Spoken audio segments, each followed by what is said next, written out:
हरि ओम् श्रीगुरुभ्यो नमः।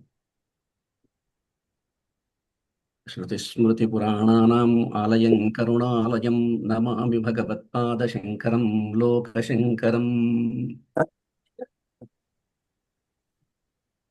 न्यायं व्याकरणाद्वैत न्याय व्याकरण अद्वैतादितत्त्वज्ञम्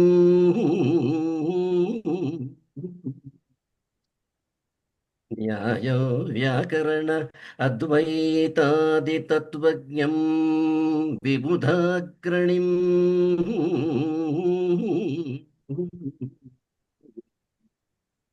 काव्यशास्त्रविदां श्रेष्ठम् काव्यशास्त्रविदां श्रेष्ठम्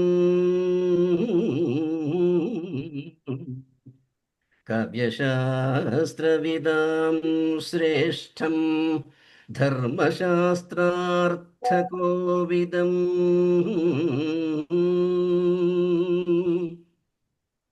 व्याख्यानचतुरं प्राज्ञम्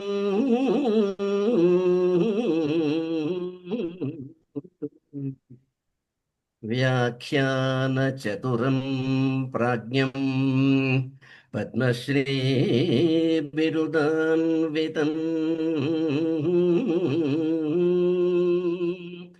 व्याख्यानचतुरं प्राज्ञं पद्मश्रीबिरुदान्वितम्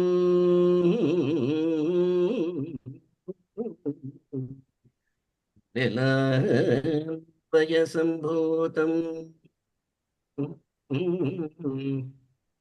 पुल्लेलान्वयसम्भूतम्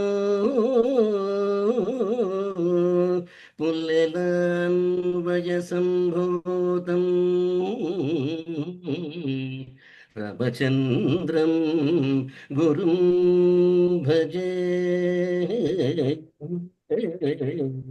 पुल्लेलान्वयसम्भूतं रामचन्द्रं गुरुं भजे। रामचन्द्रं गुरुं भजे।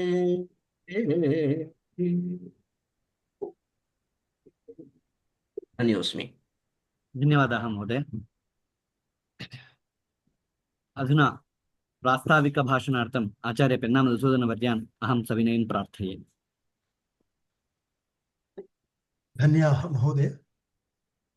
आचार्याः नीलकण्ठं महोदयाः स्वयम् उपस्थिताः मधुरेण गानेन च अस्मान् समतोषयन्निति अस्माकं नूनमेव धन्यमिदं दिनं। वयं च धन्याः यतः पुलेल श्रीरामचन्द्रुडु महोदयानां प्रियशिष्यत्वेन प्रथिता इमे अत्र तेषां पावनस्मृतौ मधुरमेकं श्लोकमपि श्रावितवन्तः, तेषां स्मृतिम् उज्जीवयन्तः अत्र उपस्थिताः इति आदौ नमस्करोमि। तथा भवतः सर्वानपि अभिवन्द्य अद्यतनकार्यक्रमस्य किञ्चिदिव प्रास्ताविकम् उपस्थापयिष्यामि। अयि सुहृदः, मान्यवराः, वयमद्य आचार्य पुल्लेल श्रीरामचन्द्रुडु महोदयानां पावनस्मृतौ आयोज्यमाने अस्मिन् व्याख्याने उपस्थिताः। भवतां स्वागतम्। वयं सर्वे जानीमः यत् न केवलम् आन्ध्रराष्ट्रयोः अपि तु सम्पूर्णस्य भारतदेशस्य प्रतिष्ठायमानानाम् अमीषाम् आचार्यवर्याणां महामहोपाध्यायानां पुल्लेल श्रीरामचन्द्रुडु महोदयानाम् अधमरणा वयं सर्वेपि आन्ध्रदेशीयाः। आन्ध्रत्वम् आन्ध्रभाषा च नाल्पस्य तपसः फलम् इति श्रूयते अप्पय्यदीक्षितानां। तथा अस्माकमपि जन्म इदं सार्थकं चरितार्थं पुण्यवच्च भवति यत इमे भूषितवन्तः इमं भागं यत्र वयमपि उच्छ्वसिमः जीवामः। आचार्य पुल्लेल श्रीरामचन्द्रुडु महोदयानां यशः जामितां न वहति।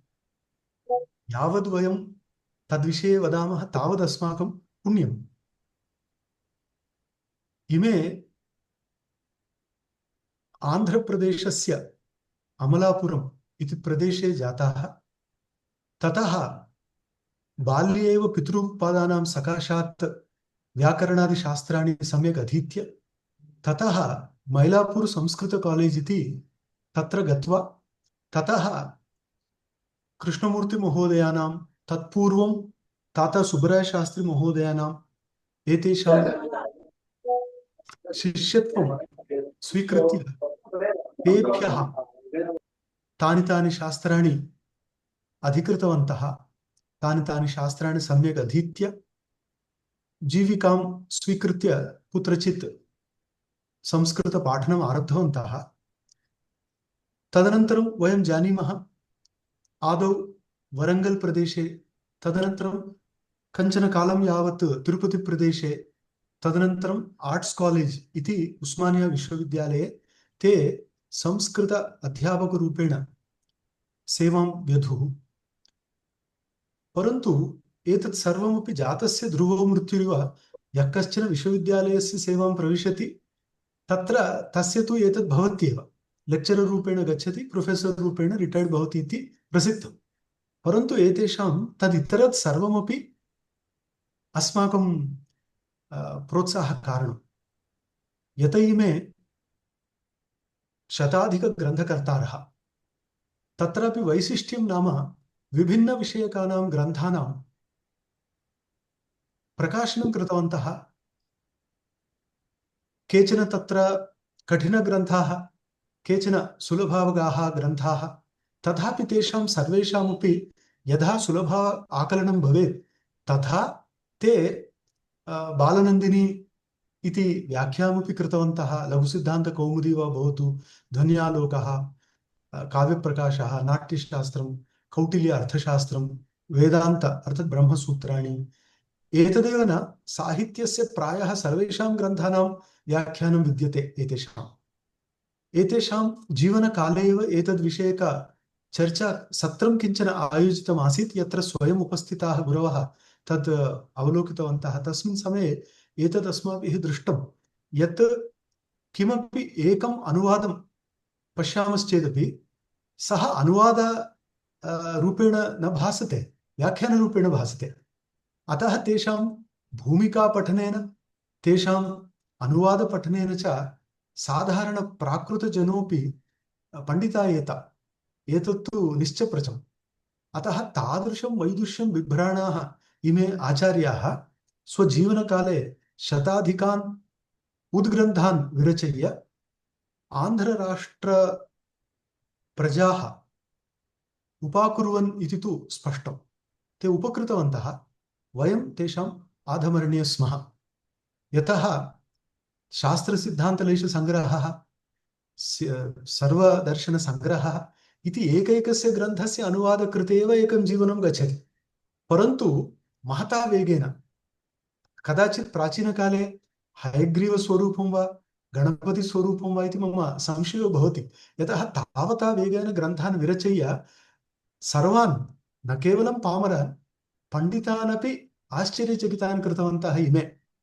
93 तस्मिन् काले एकस्मिन्नेव वर्षे 4 उद्ग्रन्थाः प्रकाशिताः। तर्हि तादृशम् एकत्र।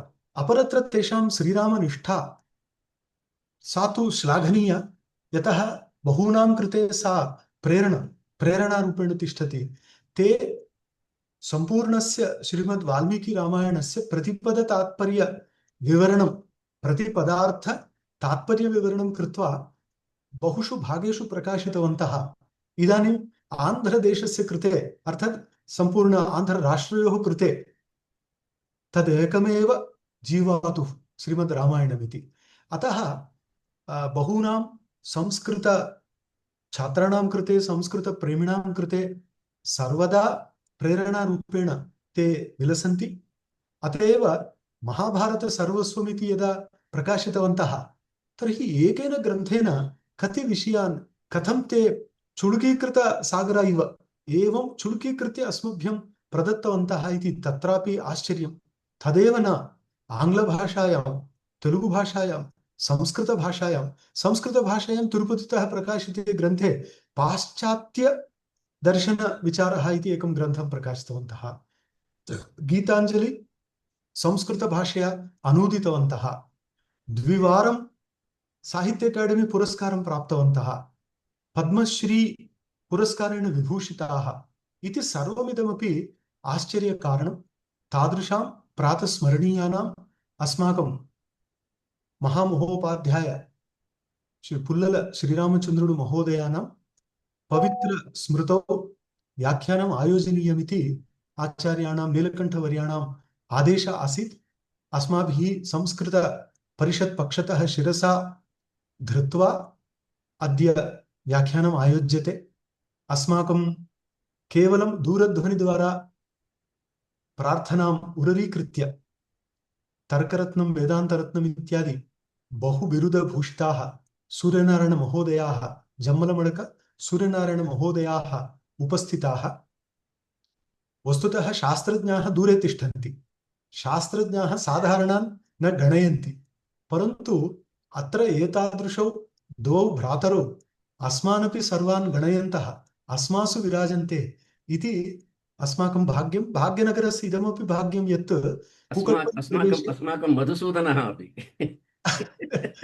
कुकट्पल्ली प्रदेशे तेषां गुरुकुलम् अस्ति। अतः तादृशम् अर्थात् वस्तुतः अस्माकं भारतीयपरम्परामपि स्ववपुषा स्ववाचा स्वमनसा सर्वदापि वहन्तः इमे जम्मलमडक सूर्यनारायण आचार्याः अद्य वेदान्तस्य प्रासङ्गिकता इति विषयम् आधृत्य स्वं वक्तव्यम् उपस्थापयिष्यन्ति। तान् प्रति अस्माकं कृतज्ञताम् आदौ प्रकटयामः। तथा समयम् अयापयित्वा तान् वयम् अनुरुन्धामहे स्ववाक्यामृतेन अस्मान् तोषयन्तु इति। नमो नमः। नमस्कारः आचार्य। महता आनन्देन अहं सिक्तः अस्मि इदानीं, यतोहि बह्व्यः स्मृतयः एकदा एव मां चोदयन्ति, ताडयन्ति, पीडयन्ति, एवं लालयन्ति च। यतोहि गुरुचरणैः सह अस्माकं सम्पर्कः यद्यपि लघुः एव आसीत्, नाम दीर्घसम्पर्कः तथा कोऽपि नासीत्, तथापि अस्माकं जीवने मम एवं मम अनुजस्य च जीवने गुरुचरणैः सह यत् सम्भाषणं कृतं तदेव वस्तुगत्या अस्मान् वेदान्ताध्ययन दिशि प्रेरितम् इति सुदृढम् अवश्यं वक्तव्यमेव। यतोहि अस्माकं कदाचित् तर्कशास्त्रस्य अध्ययनोत्तरं किञ्चित् किं मया बहु अधीतम् इति भ्रान्तिः जाता। एवं तत्र काञ्च्यां तेनाल्यां च तत्र परीक्षाः सम्यक् जाताः इत्यतः अपि तत्र किमपि अवाञ्छितम्, इदानीम् अवाञ्छितमेव, किन्तु तदा यौवनवशात् किञ्चित् अधिकमेव शृङ्गद्वयम् आगतमस्ति। तदवसरे एव गुरुचरणैः सह मेलनार्थं गतम्। ते उक्तवन्तः, भवन्तः तर्कशास्त्रं पठन्ति, तेन लोकस्य किं प्रयोजनम् इति एकः एव प्रश्नः आसीत्। अस्माकं समाधानमेव नास्ति, यतोहि तर्कशास्त्र अध्ययनं नाम गोलोकान्तादि उद्ग्रन्थानाम् अध्ययनं। तत्र सर्वं यद्यत् लक्षणभूयिष्ठमस्ति, समन्वयात्मकमस्ति, व्याख्यानसमुद्रे सर्वमपि पतितं वर्तते, तेन लोकस्य कः उपयोगः इति प्रश्नस्य समाधानं झटिति तु नागतम्। महान् कालः तत्र बहु विचिन्त्य अस्माभिः अयं विचारः कृतः, अस्माभिः किञ्चित् सारल्येन किमपि लोकोपकारी करणीयमिति किञ्चित् विचारः जातः एव। एवं तदनन्तरमेव सद्गुरुशिवानन्द गुरुचरणानां दर्शनमपि जातं। ते इतोपि स्पष्टमुक्तवन्तः, यः तर्कशास्त्रं पठति तस्य मीमांसायां वा वेदान्ते वा परिश्रमः नास्ति चेत् तस्य जीवनं व्यर्थम् इति सुस्पष्टं तैः उक्तं। तद्रीत्यैव अस्माभिः वेदान्ताध्ययने आगतमस्ति। द्वितीयं वर्तते, अस्माकं शास्त्राध्ययनार्थं वयः किञ्चित् अल्पमासीत्। नाम अस्माभिः यदा तिरुपतौ एड्मिशन् कृते गतं, मम एवं मम अनुजस्य च वर्षद्वयं वयः अल्पमासीत्। तदा गुरुचरणैरेव पत्रं लिखित्वा प्रेषितं। तदाधारेणेव अस्माभिः तत्र विश्वविद्यालये गतं। यद्यपि विश्वविद्यालये बहु न अधीतं, तथापि अध्ययनप्रारम्भः गुरुचरणानाम् आशीर्वचनेनैव जातम्। तृतीयमपि किञ्चित् वक्तव्यं, यत् गुरुचरणानां यानि पुस्तकानि वर्तन्ते, तैः स्वयं यानि यानि पठितानि, तेषु वेदान्तसम्बद्धानि मन्निकटे आगतानि। तत्सर्वमपि अदृष्टवशादेव तत्र अरविन्दराव् महाभागानां सहकारात् तेषां पुत्राः शास्त्रिवर्याः ये सन्ति, ते गुरुचरणानां पुस्तकानि अस्मभ्यं प्रेषितवन्तः। तदपि मम भाग्यमेव इति अहं बहुधा आदौ स्मृत्वा, तैः सह यः सम्पर्कः आसीत् तत् सम्यक् स्मृत्वा, एवमेव अत्र विराजमानानां ज्येष्ठानाम् आशीर्वादं च स्वीकृत्य नमस्कृत्य किञ्चिदिव वदामि। ॐ शुक्लाम्बरधरं विष्णुं शशिवर्णं चतुर्भुजं प्रसन्नवदनं ध्यायेत् सर्वविघ्नोपशान्तये। अज्ञानतिमिरान्धस्य ज्ञानाञ्जनशलाकया चक्षुरुन्मीलितं येन तस्मै श्रीगुरवे नमः। गुरुर्ब्रह्मा गुरुर्विष्णुर्गुरुर्देवो महेश्वरः, गुरुः साक्षात् परं ब्रह्म तस्मै श्रीगुरवे नमः। श्रीगुरुभ्यो नमः। हरि ओम्। अहं किञ्चिदिव प्रार्थनां करोमि। ये वीडियो आन् कर्तुं शक्नुवन्ति ते कृपया आन् कुर्वन्तु। यतोहि भवतां मुखदर्शनेनापि अस्माकं तेजः वर्धते। स्पन्दनं कथं वा करणीयं, कुत्र वा इतोपि दीर्घतां सम्पादनीयं, कुत्र वा ह्रस्वतां सम्पादनीयम् इत्येतत् सर्वं ज्ञायते। आदौ मया एतत् चिन्तितं, सर्वे संस्कृतभाषां सम्यक् जानन्ति वा न वा, अतः मया किञ्चित् आङ्ग्लभाषया अपि वक्तव्यं वा, मध्ये मध्ये आन्ध्रभाषया अपि स्वकीयं व्याख्यानं करणीयं वा इति चिन्तितं। किन्तु तत्सर्वमपि भवतां स्पन्दनानुरोधेनैव अहम् अग्रे वदामि। एतत् मा चिन्तयन्तु अद्य अहमेव वदिष्यामि इति। भवन्तः अपि भवदीयप्रश्नरत्नैः अलङ्कुर्वन्तु इति प्रार्थयामि। नमः सर्वेभ्यः। वेदान्त आल्वेस् रेलेवेण्ट्, नाम वेदान्तः सर्वदा नित्यनूतनः एव इति मम प्रतिज्ञा वर्तते। तत्र तर्कशास्त्रे स्वकीय अभिप्रायं वक्तुं काचन प्रक्रिया वर्तते, तस्य न्यायप्रयोगः इति नाम। तत्र यदि वयं पश्यामः तर्हि एकः विषयः भवति पक्षः इति, द्वितीयः विषयः भवति साध्यम् इति। यत् सर्वैः ज्ञायते सः पक्षः भवति। प्रकृते भवद्भिः सर्वैरपि वेदान्तः नाम कः इति ज्ञायते एव। तत्र नूतनतया मया न किमपि वक्तव्यमस्ति। किन्तु भवत्सु केचन अवश्यं जानन्ति यत् तत् नित्यनूतनम् इति। केचन एवं चिन्तयेयुः, वेदान्तः इति कश्चन पुरातनः विषयः वर्तते, तत् वृद्धानाम् एव तत्र जिज्ञासा भवति, तत्र बालकानाम् अस्मादृशानां तत्र सम्बन्धः नास्ति एव, रिटैर्मेण्ट् अनन्तरं वयं पश्यामः इति भवत्सु बहवः चिन्तयेयुः। किन्तु मम प्रतिज्ञा तावत् ततः भिन्नं वर्तते। किमर्थम् इति अग्रे अहं हेतुपुरस्सरं निरूपयितुं प्रयत्नं करोमि। तत्र आदौ अस्माभिः वेदान्तः कुत्र पतति, अतः नाम वेदान्तः कस्मिन् विभागे अन्तर्गतः भवति, एवं तदर्थम् अस्माभिः किं ज्ञातव्यम् इति च आदौ किञ्चिदिव वदिष्यामि। भवत्सु बहवः अत्यन्तं ज्येष्ठाः, वयसा ज्येष्ठाः, ज्ञानेन ज्येष्ठाः, स्वकीयकर्मणा च ज्येष्ठाः सन्ति। विभिन्नेषु क्षेत्रेषु भवन्तः सर्वेपि तत्र लीडर्शिप् रोल्, नाम भवन्तः एव अधिकारिणः सन्ति, निर्णयं स्वीकुर्वन्ति।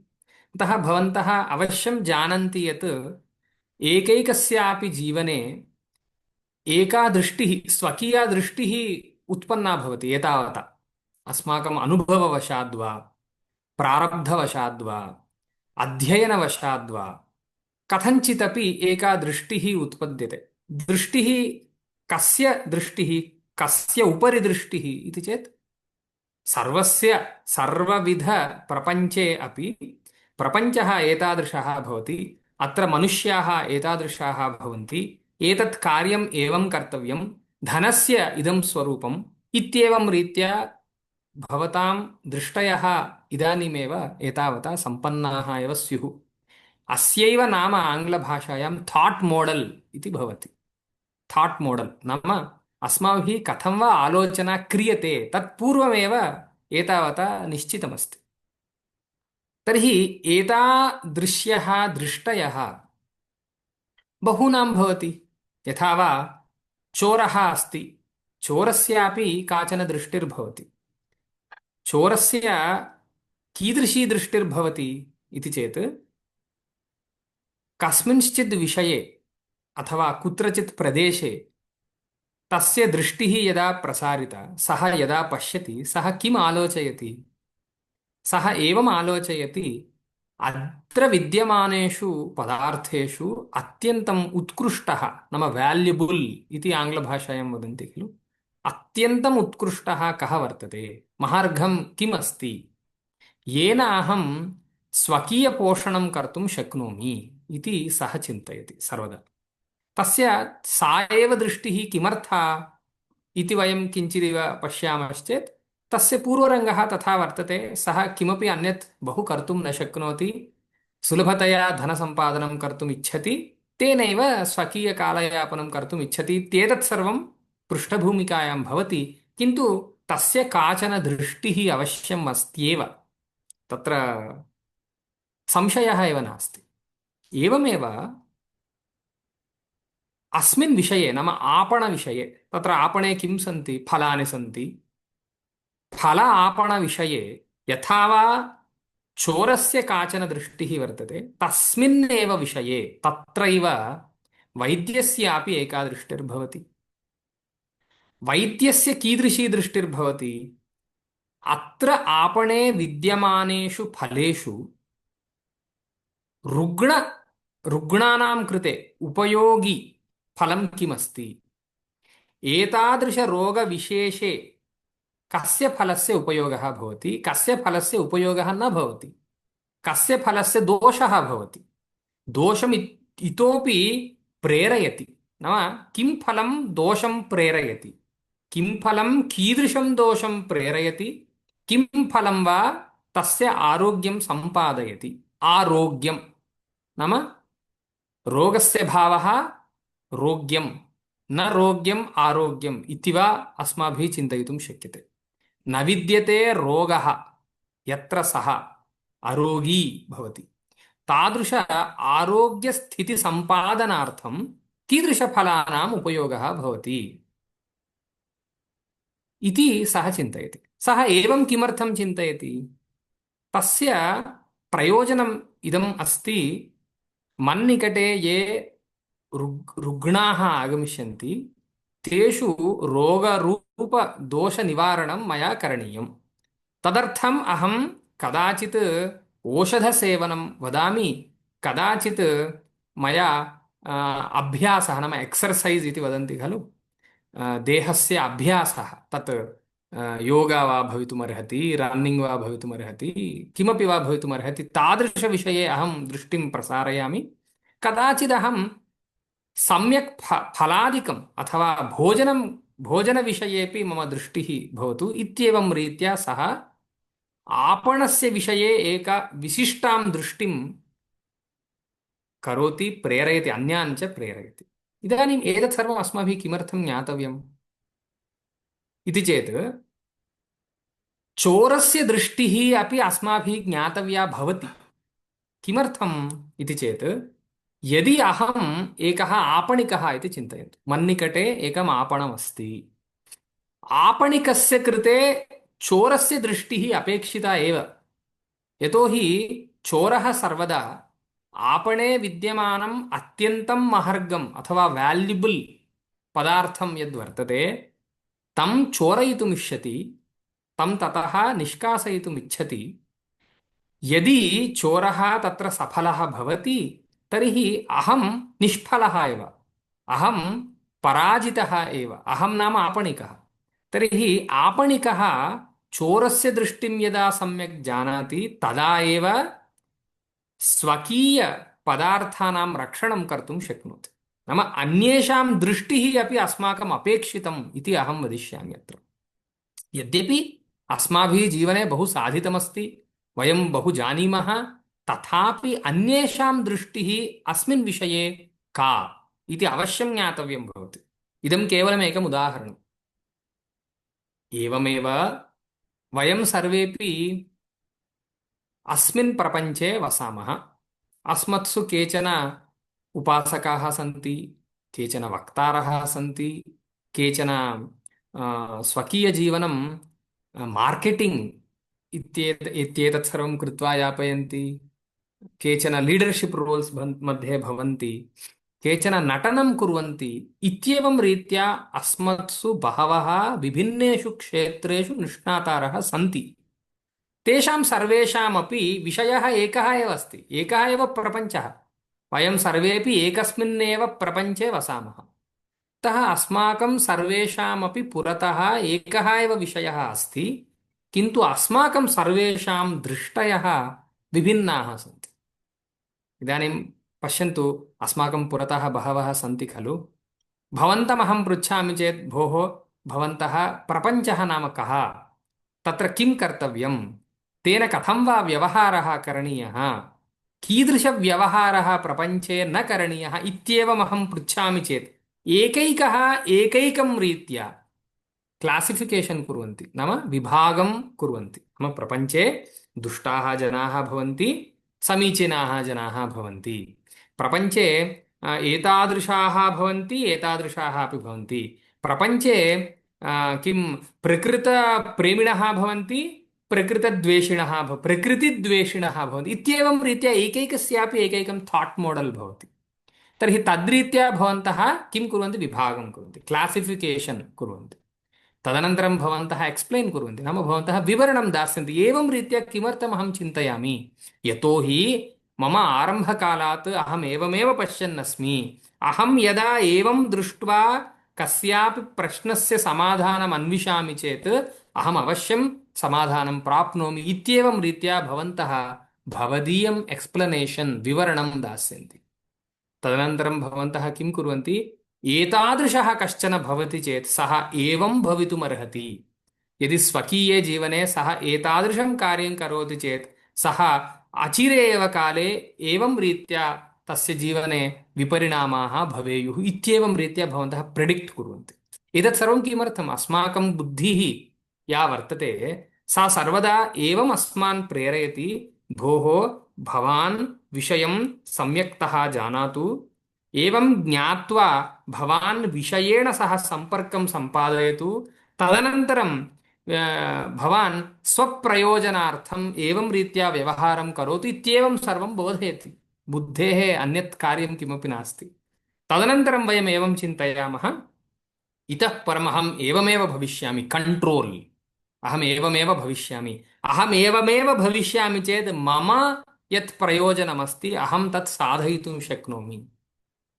ओके, तर्हि ये जनाः प्रपञ्चस्य विषये स्वकीयदृष्टिं सम्यक् स्थापयन्ति, ते सर्वेपि सम्यक् क्लासिफै कर्तुं शक्नुवन्ति, एक्स्प्लेन् कर्तुं शक्नुवन्ति, प्रेडिक्ट् कर्तुं शक्नुवन्ति एवं कंट्रोल कर्तुं शक्नुवन्ति नियन्त्रणं स्वकीयजीवने नियन्त्रणं स्वव्यवहारे नियन्त्रणं कदाचित् बहवः प्रपञ्चस्यापि नियन्त्रणं कर्तुम् इच्छन्ति तादृशाः बहवः अस्मिन् प्रपञ्चे सन्ति ये प्रपञ्चमपि कंट्रोल कर्तुं प्रयत्नं कुर्वन्ति तादृशाः सन्ति एव इदानीं बहुत्र युद्धं प्रचलति वयं सर्वेपि जानीमः के कथं किं कर्तुम् इच्छन्ति किमर्थं कर्तुम् इच्छन्ति तत्सर्वं वयं जानीमः जियोपोलिटिकल एनालिसिस् यदा वयं कुर्मः वयम् एतत् सर्वं जानीमः एतत् सर्वं भवन्तः पृष्ठभूमिकायां स्थापयन्तु यतोहि एतत् बहु उपयोगाय भवति अग्रे यतोहि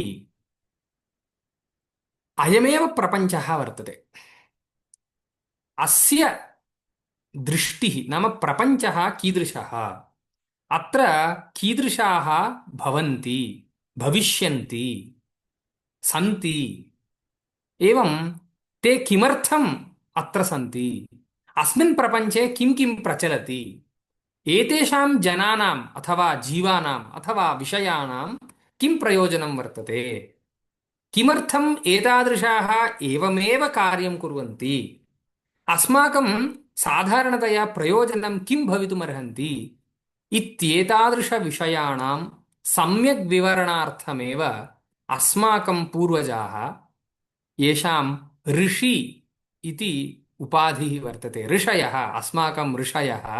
अस्माकं द्रष्टारः अस्माकं पण्डिताः ये सन्ति ते सर्वे स्वकीयविचारं स्वकीयदृष्टिं दर्शनरूपेण उक्तवन्तः यथा वा वयम् अपि अस्माकं पुत्रान् वा शिष्यान् वा पुरतः उपावेश्य स्वकीय अनुभवं वदामः खलु वयम् एवं वदामः भोः बाल्यकाले एवं भवामश्चेत् सम्यक् भवति एवं भोजनम् एवं रीत्या कुर्मश्चेत् सम्यक् भवति रात्रौ स्वापः एवं क्रियते चेत् सम्यक् भवति विवाहः अस्मिन् काले कुर्मश्चेत् सम्यक् भवति इत्येवं रीत्या स्वकीयदृष्टिं प्रसारयामः कुत्र प्रसारयामः यत्र अस्माकं रेस्पान्सिबिलिटी वर्तते एवमेव एते ऋषयः ये सन्ति ते एवं चिन्तयामासु नाम एवं चिन्तितवन्तः किमिति इतः परमपि बहवः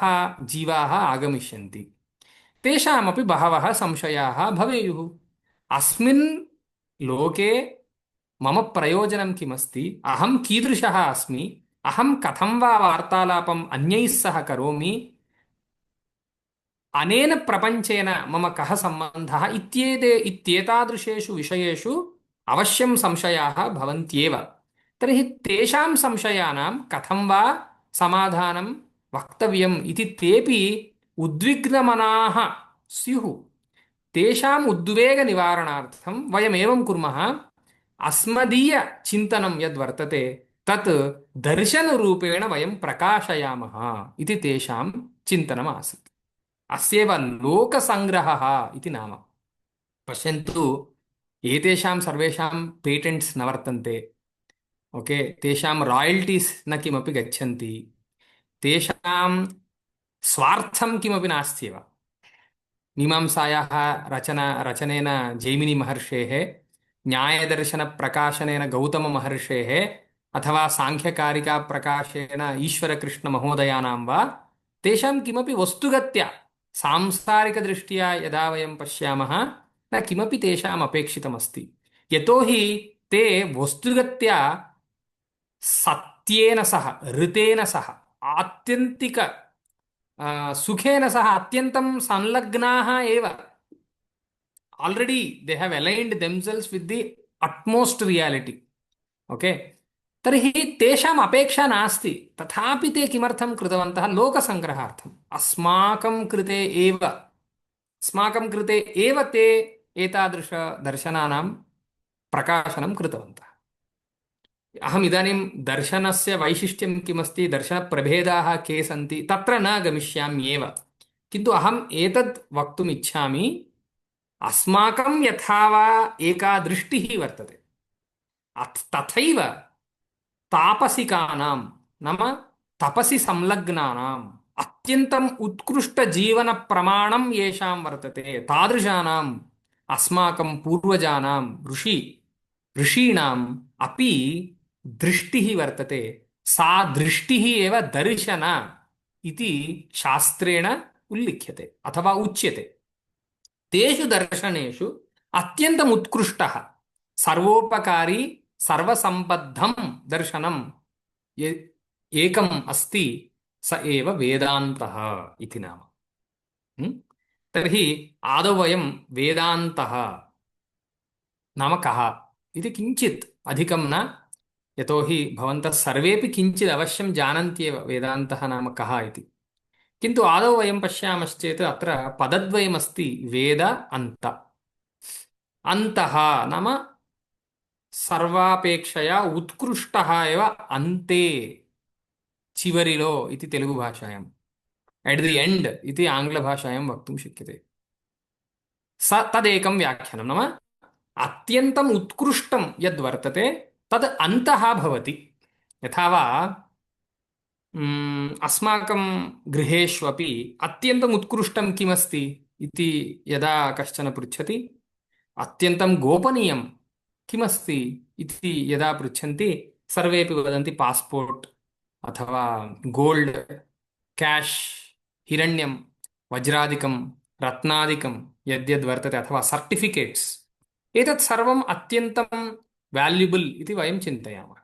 तर्हि अत्यन्तम् उत्कृष्टं यद्वर्तते तत् कुत्र स्थापयामः?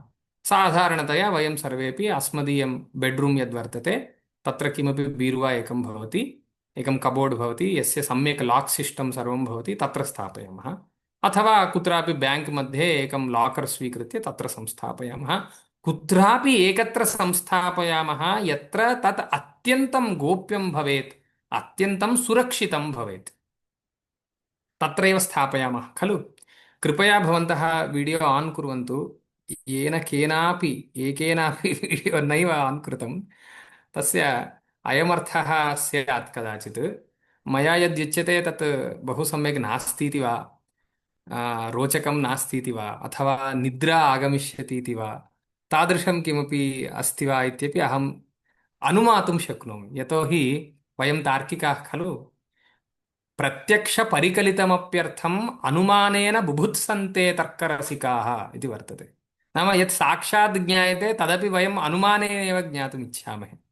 अतः अनुमानेन एवं माम् अनुमानप्रमाणम् उपयोक्तुं मा चोदयन्तु कृपया। अहम् इच्छामि भवन्तं दृष्ट्वा वक्तुं। तर्हि एवं रीत्या अन्तः किं भवति? अत्यन्तम् उत्कृष्टं यद् गोपनीयं तदेव भवति।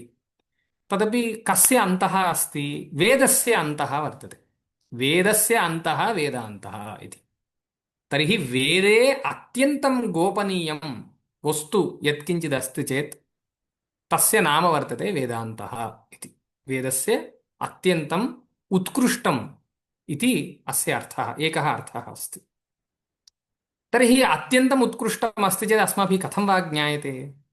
अत एव व्यासमहर्षिभिः तत्र ब्रह्मसूत्रादिप्रणाड्य एवमेव स्वकीयरचनासु पुराणादिषु महाभारते भागवते सर्वत्रापि वेदान्तगुलिकाः तत्र तत्र संस्थापिताः। यथा वा वयं सर्वेपि चाक्लेट् इत्यादिकं खादामः खलु। चाक्लेट् मध्ये किं भवति? तत्र तत्र क्याश्यूनट् भवति, आल्मण्ड्स् भवति, वाल्नट् भवति, इदानीं ब्रज़िल् नट् इति नूतनतया किमपि आगमिष्यति तद् भवति। एतत् किमर्थं ते स्थापयन्ति? यतोहि चाक्लेट् एव बहु मधुरमस्ति, तत्रापि किञ्चित् आरोग्यप्रदं किमपि भवतु।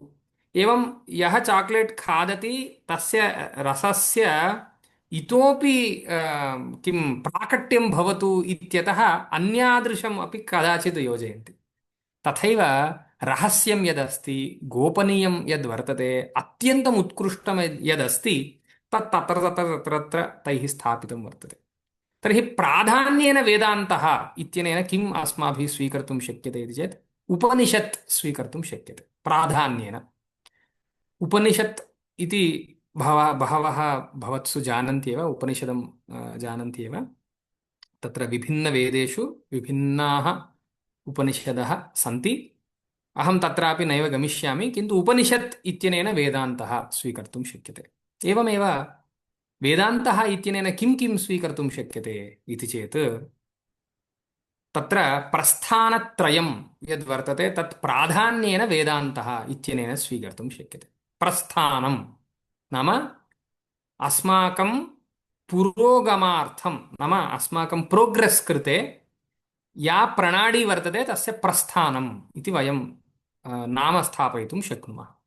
तर्हि अस्मिन् प्रस्थाने उपनिषद् यद्वर्तते सा श्रुतिप्रस्थानं, तत् श्रुतिप्रस्थानं भवति। उपनिषत् श्रुतिप्रस्थानं भवति।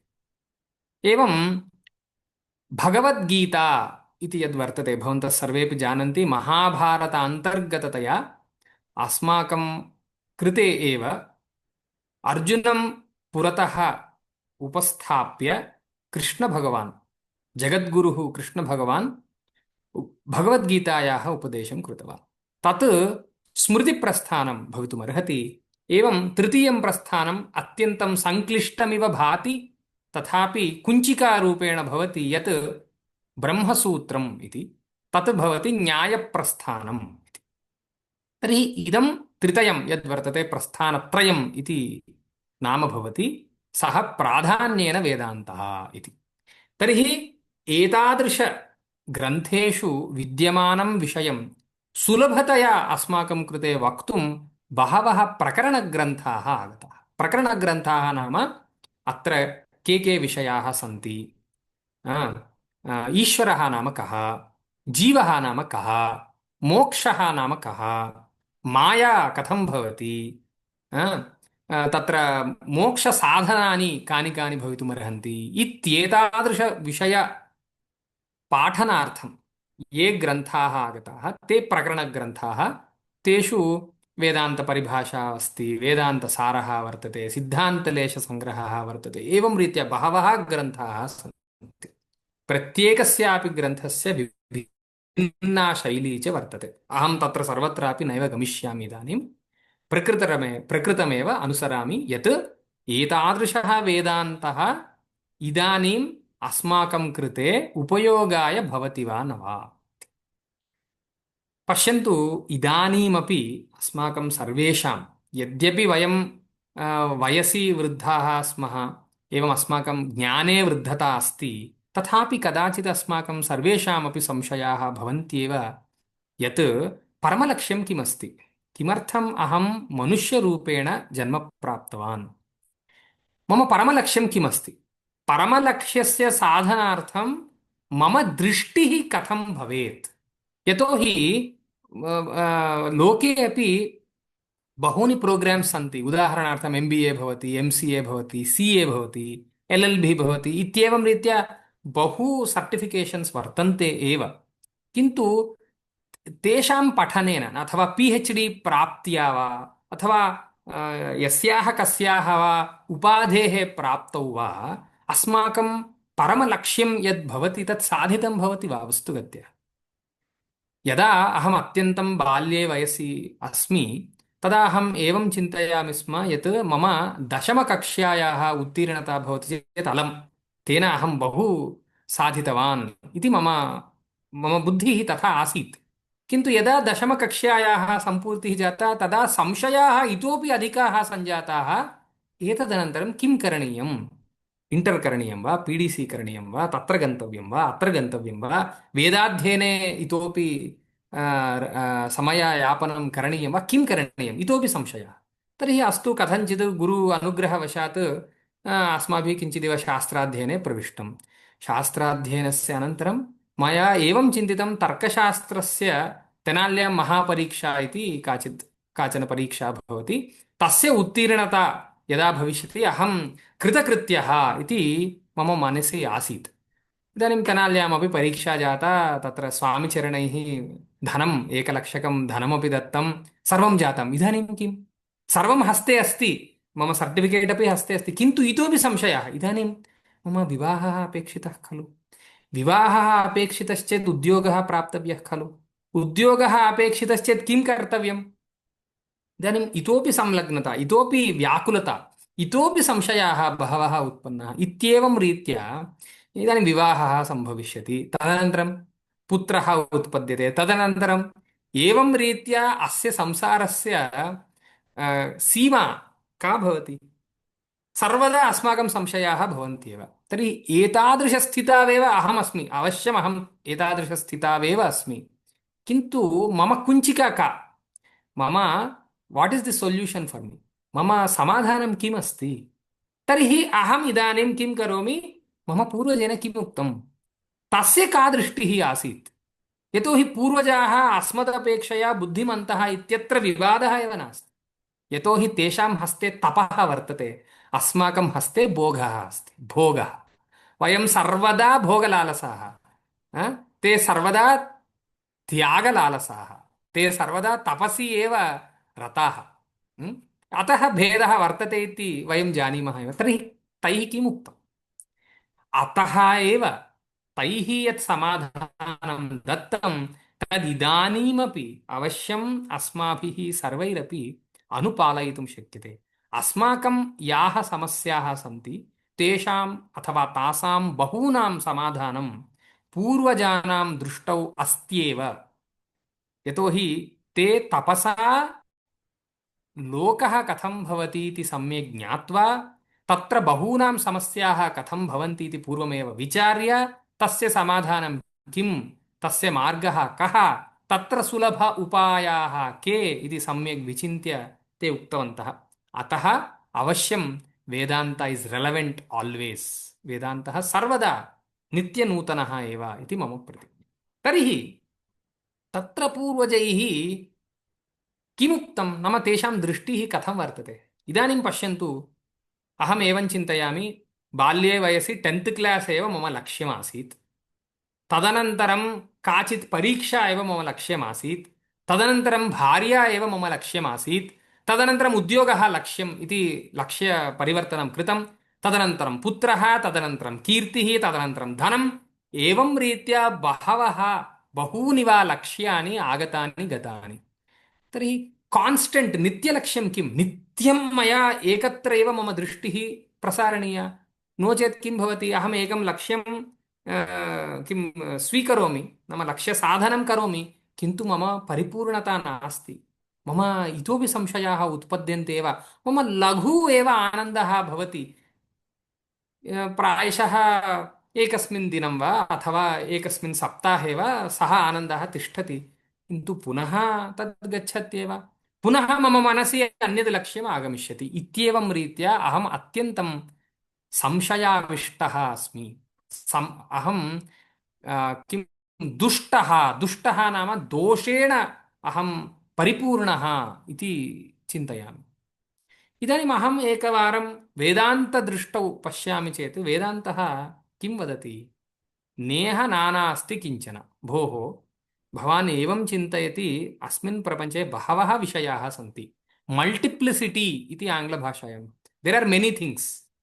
नाम वयं लौकिकरीत्या पश्यामश्चेत् किं पश्यामः? अहम् एकः वक्ता अस्मि, भवन्तः सर्वे श्रोतारः सन्ति, मध्ये एकं लैपटॉप वा मोबाइल वा किमपि वर्तते, एवम् अस्मिन् प्रपञ्चे बहवः विषयाः सन्ति। यदि अहम् अयं प्रपञ्चः नाना इति चिन्तयामि तर्हि मम लक्ष्यानि बहूनि सञ्जातानि। इदानीं मम लक्ष्यानि बहूनि सञ्जातानि चेत् लक्ष्यसाधनान्यपि बहूनि भवन्ति।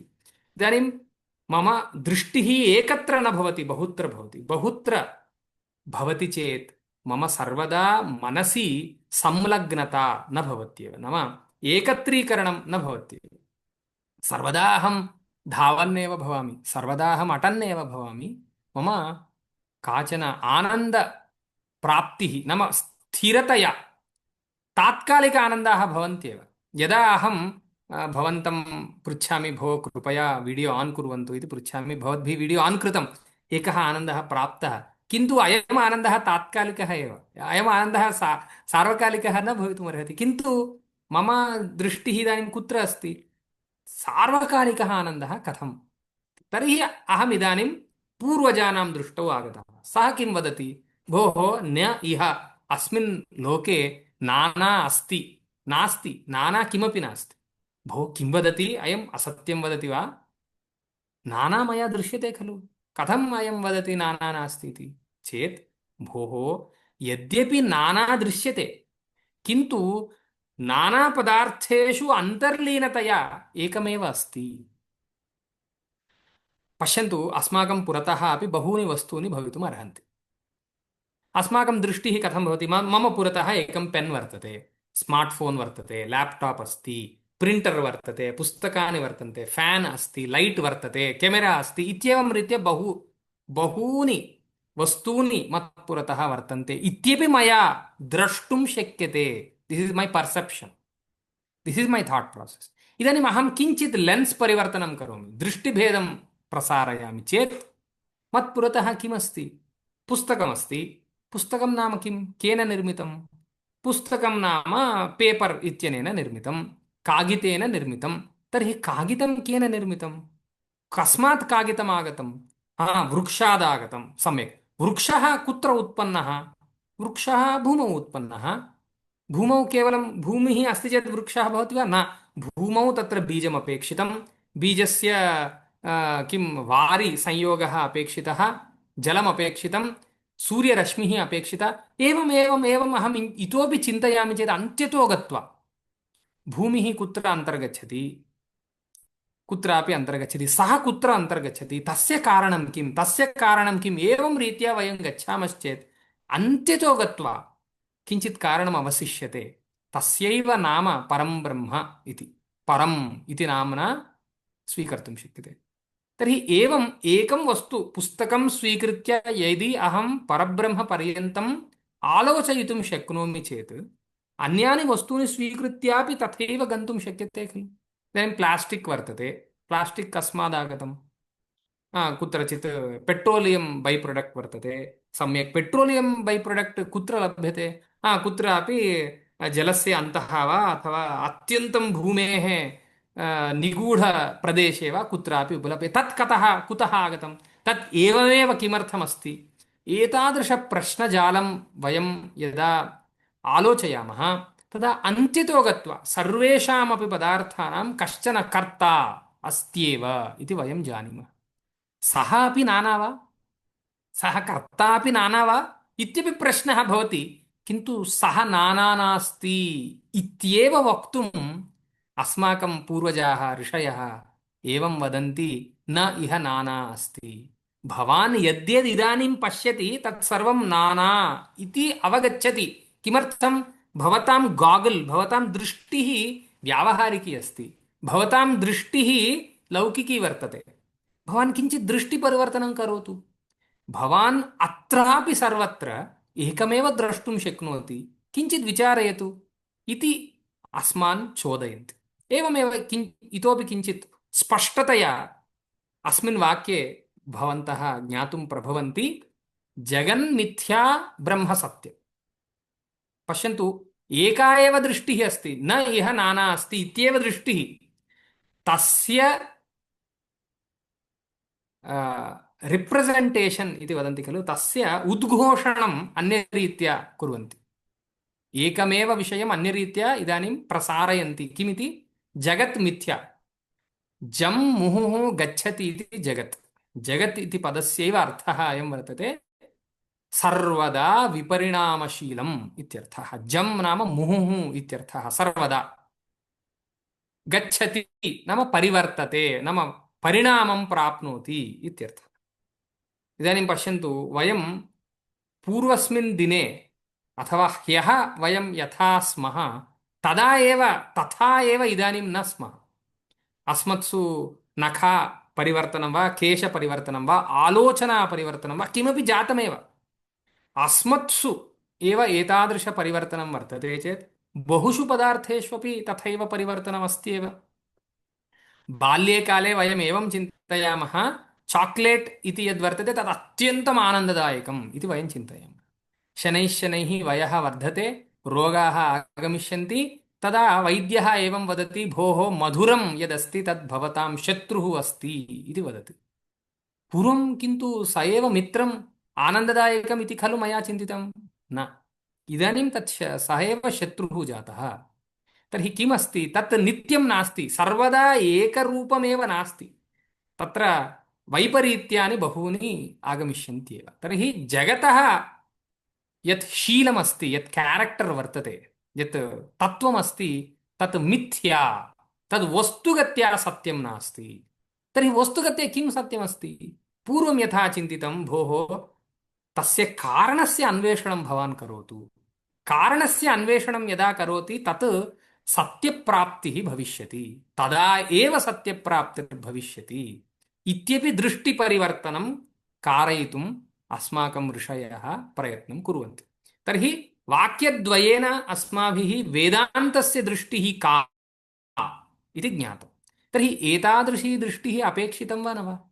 एतादृशी दृष्टिः अस्ति चेदेव खलु आत्यन्तिक आनन्दः अथवा चिरस्थायी आनन्दः, यः आनन्दः इदानीं तात्कालिकः वर्तते, यदा वयं स्वापं कुर्मः तदा आनन्दः, पुनः यदा जागृतिः भवति पुनः दुःखं, कार्यं करणीयम्, एतत् करणीयं, तत् करणीयं, तत्र गन्तव्यम्, एकत्र गन्तव्यं, बहुत्र गन्तव्यम् इत्येवं रीत्या अस्माकं भवति खलु। तर्हि एतादृशानां दुःखानां समाधानं किमस्ति? दृष्टिपरिवर्तनमेव समाधानम्। अत एव वेदान्तः सार्वकालिकः नित्यनूतनः इति वक्तुं शक्यते। तर्हि वेदान्तस्य अत्यन्तं मुख्यवाक्यानि कानि इति कदाचित् पृच्छामश्चेत् तत्र महावाक्यानि इति तस्य नाम भवति।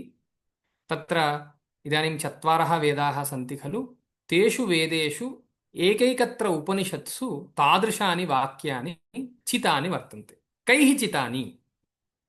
अस्मत्सु अत्यन्तम् उत्कृष्टाः ऋषयः ये सन्ति ते तस्य व्याख्यानं यदा कृतवन्तः तदा ते उद्घोषणं कृतवन्तः यत् इदं महावाक्यम् इति। एवमेव यदा शङ्कराचार्याः अस्माकं देशे स्वकीयपीठस्थापनं कृतवन्तः तदा अपि एतादृशमहावाक्यं स्वीकृत्य तद्वाक्यमेव तस्य पीठस्य ध्येयवाक्यं भवतु इति आज्ञापनं कृत्वा उपदेशं कृत्वा संस्थापनं कृतवन्तः इति वक्तुं शक्यते। तर्हि प्रज्ञानं ब्रह्म, ब्रह्मणः किं स्वरूपं?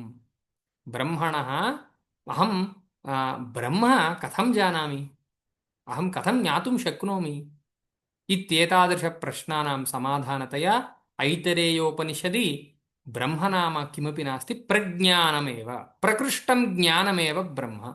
वयं सर्वेपि इदानीं जानीमः, किन्तु अस्माकं ज्ञानं प्रकृष्टं वा निकृष्टं वा, तात्कालिकं वा सार्वकालिकं वा, इतरप्रयुक्तं वा इतरसाधननिरपेक्षं वा इति यदा प्रश्नं कुर्मः, अस्माकम् इदानीन्तनज्ञानं पश्यन्तु, अहं वदामि, भवन्तः किञ्चित् जानन्ति।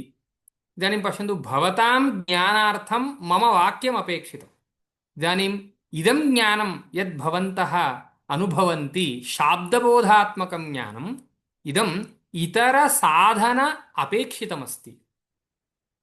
अतः इदानीम् एतादृशं ज्ञानम् अत्यन्तम् उत्कृष्टं नास्ति। यद्यपि अस्य ज्ञानस्य विषयः उत्कृष्टः, वेदान्तः इति विषयः अत्यन्तम् उत्कृष्टः, तथापि तत् इतरसाधनसापेक्षमेव अस्ति। अतः तत् प्रज्ञानं नास्ति, किन्तु ज्ञानमेव। इदमपि ज्ञानं कस्य अंशः? प्रज्ञानस्यैव अंशः। प्रज्ञानं नाम किं? ब्रह्मणः स्वभावः एव प्रज्ञानम्। तादृशस्वभावात्मक इतरसाधननिरपेक्षक ज्ञानस्य अंशः एव इदानीम् अस्माभिः अनुभूयमानं ज्ञानमस्ति। तादृशं प्रज्ञानमेव ब्रह्म इति एकत्र उक्तम्। अपरत्र किमुक्तं? वयं यत्र क्वापि संशितमनस्काः भवेम, we can have confusion at any other level but not at our level. Like, I might not have a confusion whether I am existing or not. I will not have a doubt whether I am present or not. Okay? We always know ourselves, not in the depth but at least in the peripheral level. प्रातिभासिकरूपेण वा यस्मिन् कस्मिंश्चिदपि रूपेण वा वयम् अस्मान् जानीमः एव। पश्यन्तु, अहं कञ्चित् प्रश्नं पृच्छामि। भो भवद्भिः ज्ञायते वा मया यदुच्यते भवद्भिः ज्ञायते वा इति अहं प्रश्नं पृच्छामि चेत् झटिति भवतां समाधानं भवति यदि ज्ञायते आं ज्ञायते इति अथवा हा नास्ति भवता किमपि अन्यदन्यदुच्यते एतत् सम्यक् नास्ति इति वा किमपि भवतां समाधानम् आगमिष्यति समाधानम् आगमिष्यति चेत् भवन्तः भवन्तं जानन्ति इत्येव अर्थः यतोहि तस्मिन् समाधाने भवन्तः सन्ति अहम् इति पदेन अहं जानामि अहं न जानामि अहम् इच्छामि अहं नेच्छामि अहं सुखी अहं दुःखी सर्वदा अहम् अहम् अहम् अहङ्कारम् अथवा अहं स्वभावं वयं जानीमः तर्हि तद् ब्रह्म यत् सर्वमपि सृजति सर्वमपि स्थापयति नाम मेंटेन करोति one who creates maintains and प्रलयकारकः नाम यत्र डिसल्यूशन भवति तत्र सर्वत्रापि एकः एव भवति खलु स एव परं ब्रह्म इति खलु मया पूर्वम् उक्तं सः भवान् एव अस्ति अहम् इति पदेन यं भवान् जानाति स एव सर्व उत्पत्तिकारकः सर्वस्थितिकारकः सर्वलयकारकः इति वदति इदानीं कश्चन मार्गः वर्तते तर्हि अहं ब्रह्म ज्ञातुम् अन्यत्र क्वापि न गन्तव्यमस्ति मया शृङ्गगिरि न गन्तव्या मया काञ्चीपुरं न गन्तव्यं मया पुरी न गन्तव्या मया बदरी न गन्तव्या तर्हि कुत्र गन्तव्यमस्ति अहम् इत्यनेन कः भवति अहम् इत्यनेन कः स्फुरति अहम् इति कः जानाति स एव ब्रह्म ओ एवं वा अत्यन्तं सुलभं खलु इदम् इतिवत् भाति किन्तु अस्माकं दृष्टिः अथवा अस्माकं दृढप्रज्ञा तत्र स्थापयितुं बहवः मार्गाः सन्ति यौगिकाः मार्गाः सन्ति तान्त्रिकाः मार्गाः सन्ति ज्ञान वैज्ञानिकाः मार्गाः सन्ति वैज्ञानिकाः नाम ज्ञानैक साधनान्यपि सन्ति तत्र बहूनि मार्गाणि सन्ति किन्तु सुलभः अयम् उपायः वर्तते अहं ब्रह्म अस्मि अन्त्यतो गत्वा इदमेव ज्ञातव्यम् इति बहु सुलभतया उक्तं किन्तु अस्य नाम दत्तं महावाक्यमिति भीतिजनकं नाम दत्तं किन्तु अन्तः बहु सुलभम् एव अस्ति तदनन्तरं वयं सर्वदा प्रपञ्चं पश्यामः अत्र पुस्तकानि सन्ति अत्र मम भार्या वर्तते मम धनम् अत्र अस्ति मम गृहम् अत्र अस्ति तत् तत् तत् बहु बहिः एव बहु बहु बहु बहु अस्ति वयम् एवं चिन्तयामः अहं ब्रह्मास्मि इत्यनेन यदि अहम् एव ब्रह्म अस्मि तर्हि मम बहिः यद्वर्तते तत् सर्वं ब्रह्म नास्ति इति भ्रमः स्यात् कदाचित् यदि मम बहिः यदस्ति तद् ब्रह्म नास्ति तर्हि जगतः कारणं ब्रह्म कथं भवितुमर्हति यतोहि जगत् बहिरेव खलु अस्ति अहं तु अन्तः अस्मि खलु शरीरस्य अन्तः अहमस्मि ब्रह्म बहिरस्ति नाम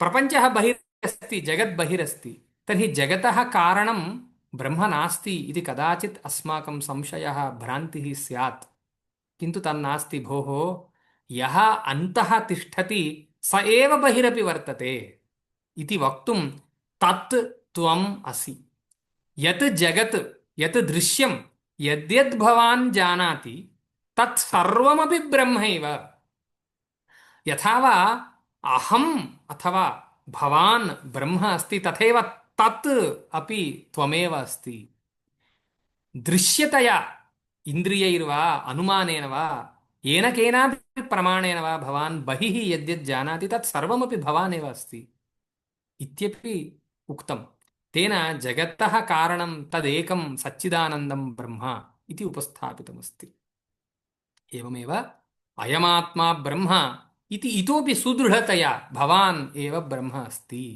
भवदपेक्षया अन्यत् किमपि ब्रह्म नास्ति अतः बहिः यत्र क्वापि गन्तव्यम् इन्द्रियव्यापारः करणीयः इन्द्रियाणां पुष्टिः एव आनन्दस्य साधनं धनसम्पादनमेव आनन्दस्य साधनं पुत्र गेह अथवा पुत्र गृहादि सम्पादनमेव धनस्य आनन्दस्य साधनम् इति मा चिन्तयन्तु भोः भवान् एव आनन्दस्य अधिष्ठानमस्ति इति वक्तुमेव वेदान्तः चलति नाम वेदान्तः तद्वक्तुमेव आगतः वर्तते।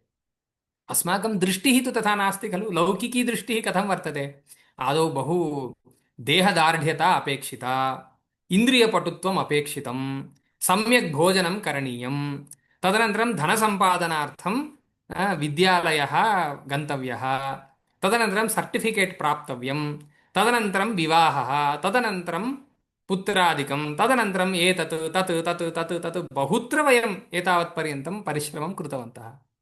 किन्तु अत्र सर्वत्रापि अन्तर्लीनतया यः वर्तते भोः, तत्रैव किञ्चित् प्रसारयन्तु भवतां दृष्टिम् इति चोदयन्ति वेदान्तः। तर्हि एतादृशे वेदान्ते अत्यन्तं मौलिकविषयः वर्तते, जगन्मिथ्या ब्रह्म सत्यम् इति। जगति नाम यत् जं मुहुः गच्छति सर्वदा परिणामशीलमस्ति, तत् अत्यन्तसत्यं नास्ति। तत्र सत्ये बहूनि सत्यानि वर्तन्ते। अस्माकं बाल्ये एकं सत्यमस्ति। किं सत्यमस्ति? चाक्लेट् एव आनन्ददायकम् इति सत्यमेकमासीत्। किञ्चित् कालानन्तरं सर्टिफिकेट् एव आनन्ददायकम् इति द्वितीयं सत्यमागतम्।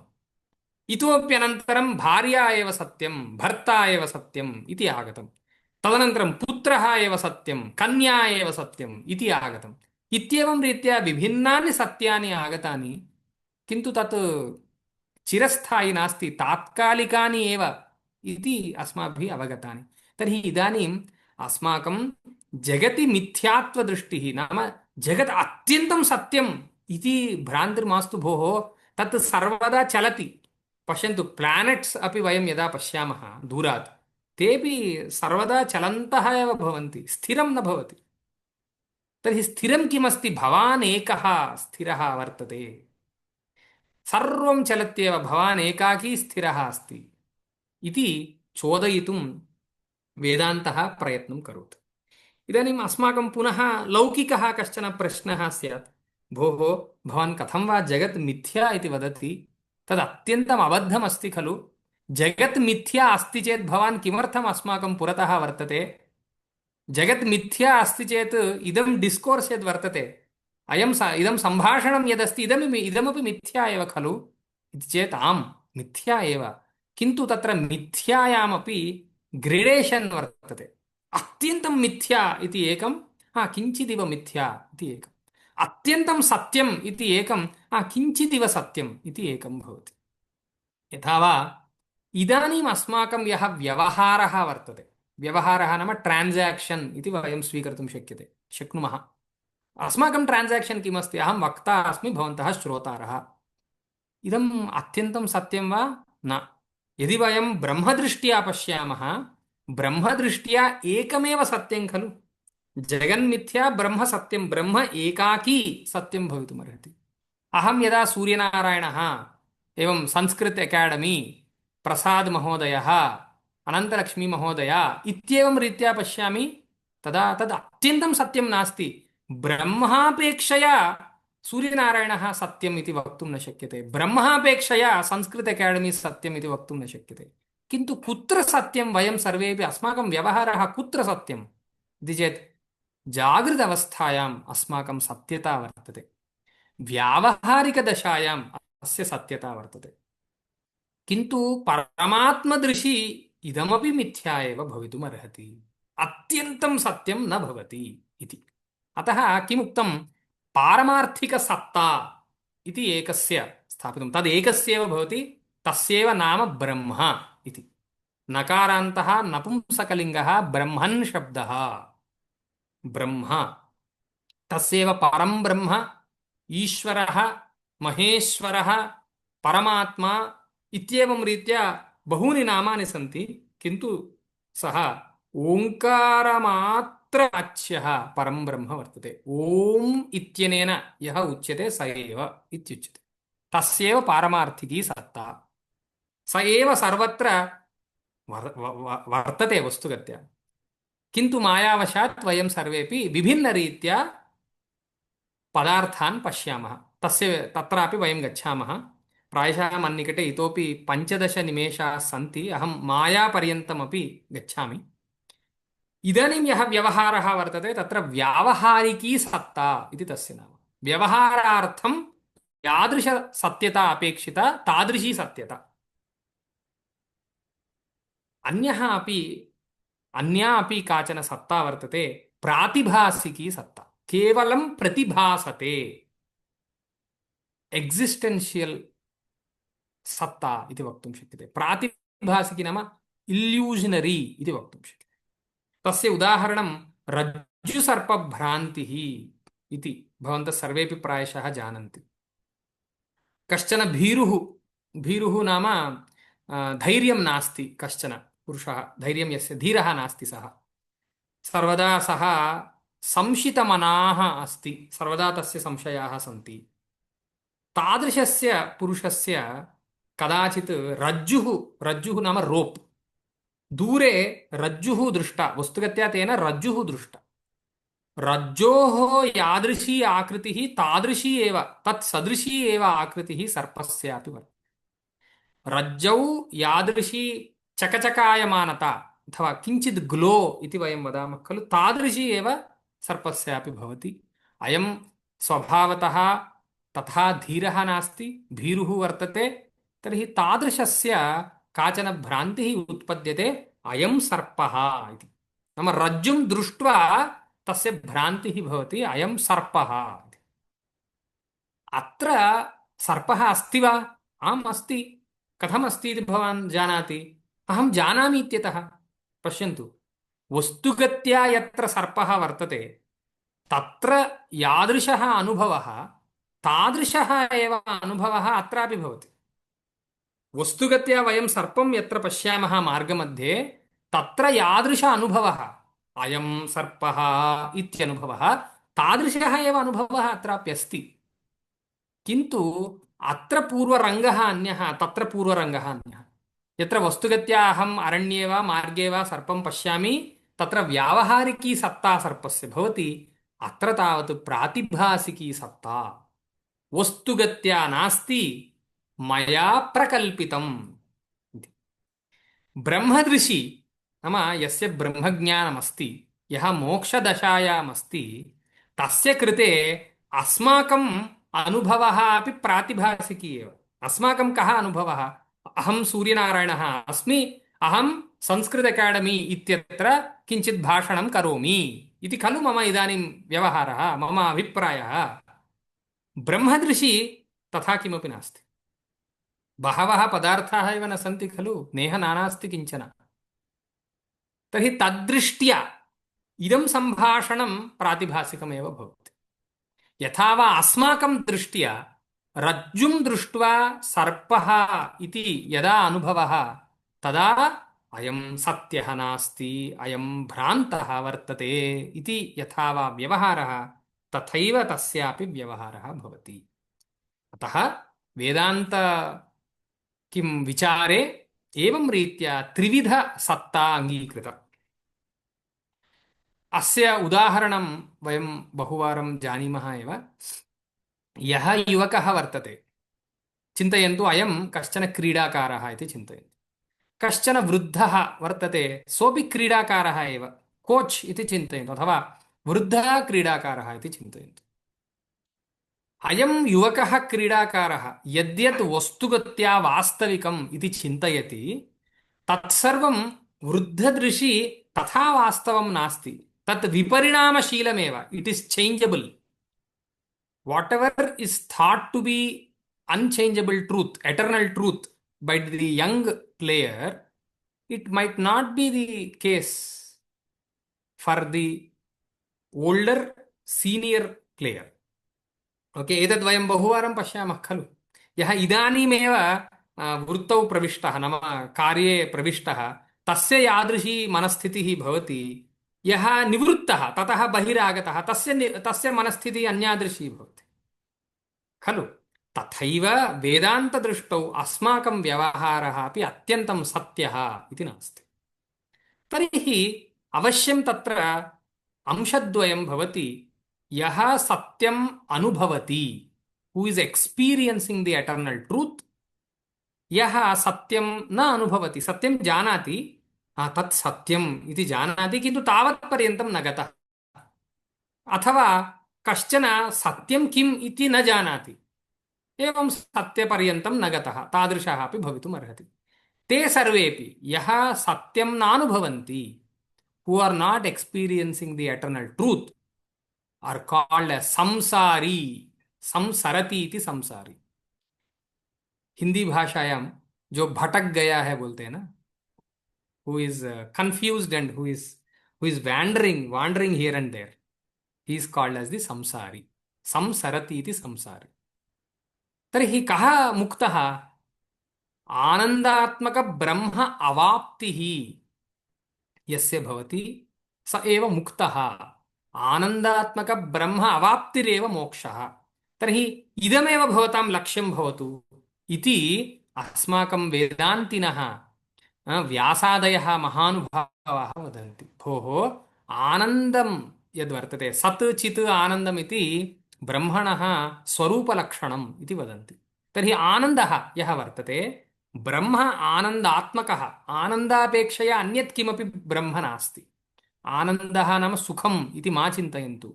सुखम् इत्यस्य अस्माकम् एतादृश अभिप्रायः वर्तते, इन्द्रियैः यद्वयं जानीमः तत् सुखम् इति। इन्द्रियैः यद्वयं जानीमः तत् सुखम् आनन्दस्य लेशः, ब्रह्मानन्दस्य लेशः।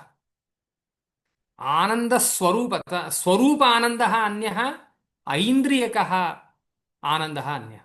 ऐनिन्द्रियकस्येव सुखम् इति नाम। सुखम् इति आनन्दस्य लेशः। तर्हि सुखस्य अनुभवसमये अस्माकं यादृशी स्थितिर्भवति, तादृशी स्थितिः निरन्तरं भवति चेत् सः ब्रह्मानन्दे वर्तते इति वयं वदामः। तादृश ब्रह्मानन्द अवाप्तिः एव मोक्षः। तदा शोकः न भवत्येव। यदा ज्योतिरस्ति तदा अन्धकारः न भवति यथा, तथैव आनन्द अवाप्तिदशायां तत्र शोकः नास्त्येव, शोकनिवृत्तिश्च भवति। ब्रह्मवेद ब्रह्मैव भवति। One who is एक्सपीरियन्सिंग Brahma Hee becomes that. यथा वा ये केचन उपासना मार्गे सन्ति चेत् उपास्य देवता तादात्म्यमेव उपासनायाः चरमं लक्ष्यम् इति वदन्ति। उपासना किमर्थं कर्तव्या? यदि आञ्जनेयस्य उपासना कर्तव्या, यावत्पर्यन्तं भवानेव आञ्जनेयः न भवति तावत्पर्यन्तम् उपासना करणीया एव।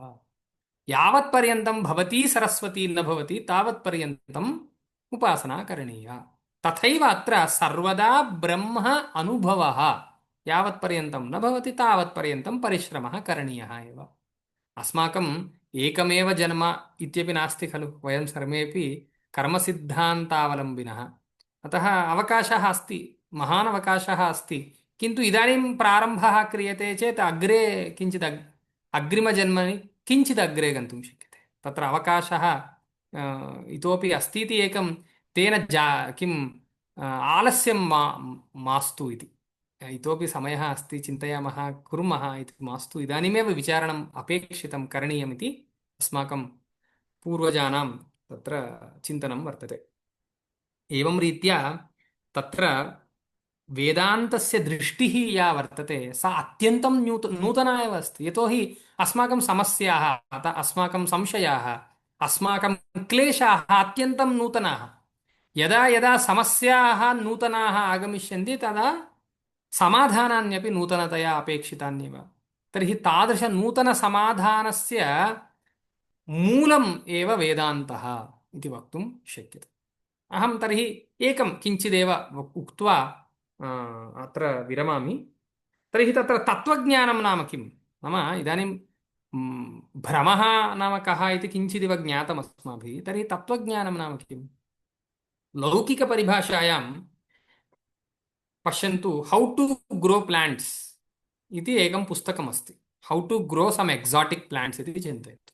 विशिष्टम् एकं प्लांट्, किमपि रुद्राक्षवृक्षः वर्तते, तस्य कथं वा सञ्चयनं करणीयम् इति मम जिज्ञासा उत्पन्ना। अहम् एकं पुस्तकं स्वीकृत्य सम्यक् पठित्वा, अथवा एकं यूट्यूब् कोर्स् वा यूट्यूब् वीडियो वा स्वीकृत्य सम्यक् अध्ययनं कृतवान्। तदाधारेण वर्धनं करोमि। तद् वस्तुगत्या इदानीं रुद्राक्षवृक्षः एव वर्धते चेत् तत् सत्यम्। नाम यन्मया ज्ञातं तद् वस्तुगत्या मया अनुभूयते चेत् मया पूर्वं यद् ज्ञातं तत् सत्यम् इति ज्ञातुं शक्यते। एवमेव केचन मिर्ची बज्जीम् इच्छन्ति। अहं तु बहु सम्यक् इच्छामि, सायङ्काले बहुवारं खादामि च, किन्तु कथं करणीयम् इति न जानामि।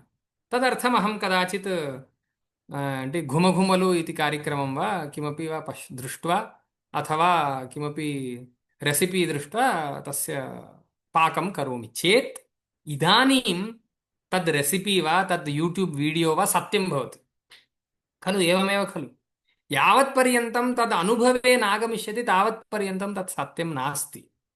सत्यमिव भाति तावत्पर्यन्तं। दूरे यावत्पर्यन्तं वयं सर्वं जानीमः तत् सर्वमपि सत्यमिव भाति, किन्तु पूर्वं पूर्णं सत्यं नास्ति। एवमेव पश्यन्तु, मत्पुरतः उत्पीठिका वर्तते, तस्य उपरि कन्दुकम् एकम् अस्ति, वस्तुगत्या अस्ति। तर्हि तत्र किं किं वर्तते? एका उत्पीठिका अस्ति, एकं कन्दुकमस्ति, तयोर्मध्ये कश्चन सम्बन्धः वर्तते। यदि तत् तथैव मया ज्ञायते, रियालिटी काग्निशन् इति एतद्वयं भिन्नं भिन्नम् अस्ति। यदस्ति यद् ज्ञायते, सर्वदा यद्यद् ज्ञायते तत् वास्तविकं नास्ति। इदानीं पश्यन्तु, मम पुरतः भवन्तः सन्ति, अहं प्राच्यां दिशि अहम् उपविष्टः इति चिन्तयन्तु। भवन्तः सर्वेपि प्रतीच्यां सन्ति इति इव भाति खलु। अहं यदि प्राच्यां मम मुखमस्ति चेत् भवन्तः सर्वेपि मां पश्यन्ति चेत् भवन्तः सर्वेपि प्रतीच्यां दिशि पश्यन्ति इति खलु। तत् सत्यं वा वस्तुगत्या? भवन्तः यत्र क्वापि पश्यन्तः भवेयुः।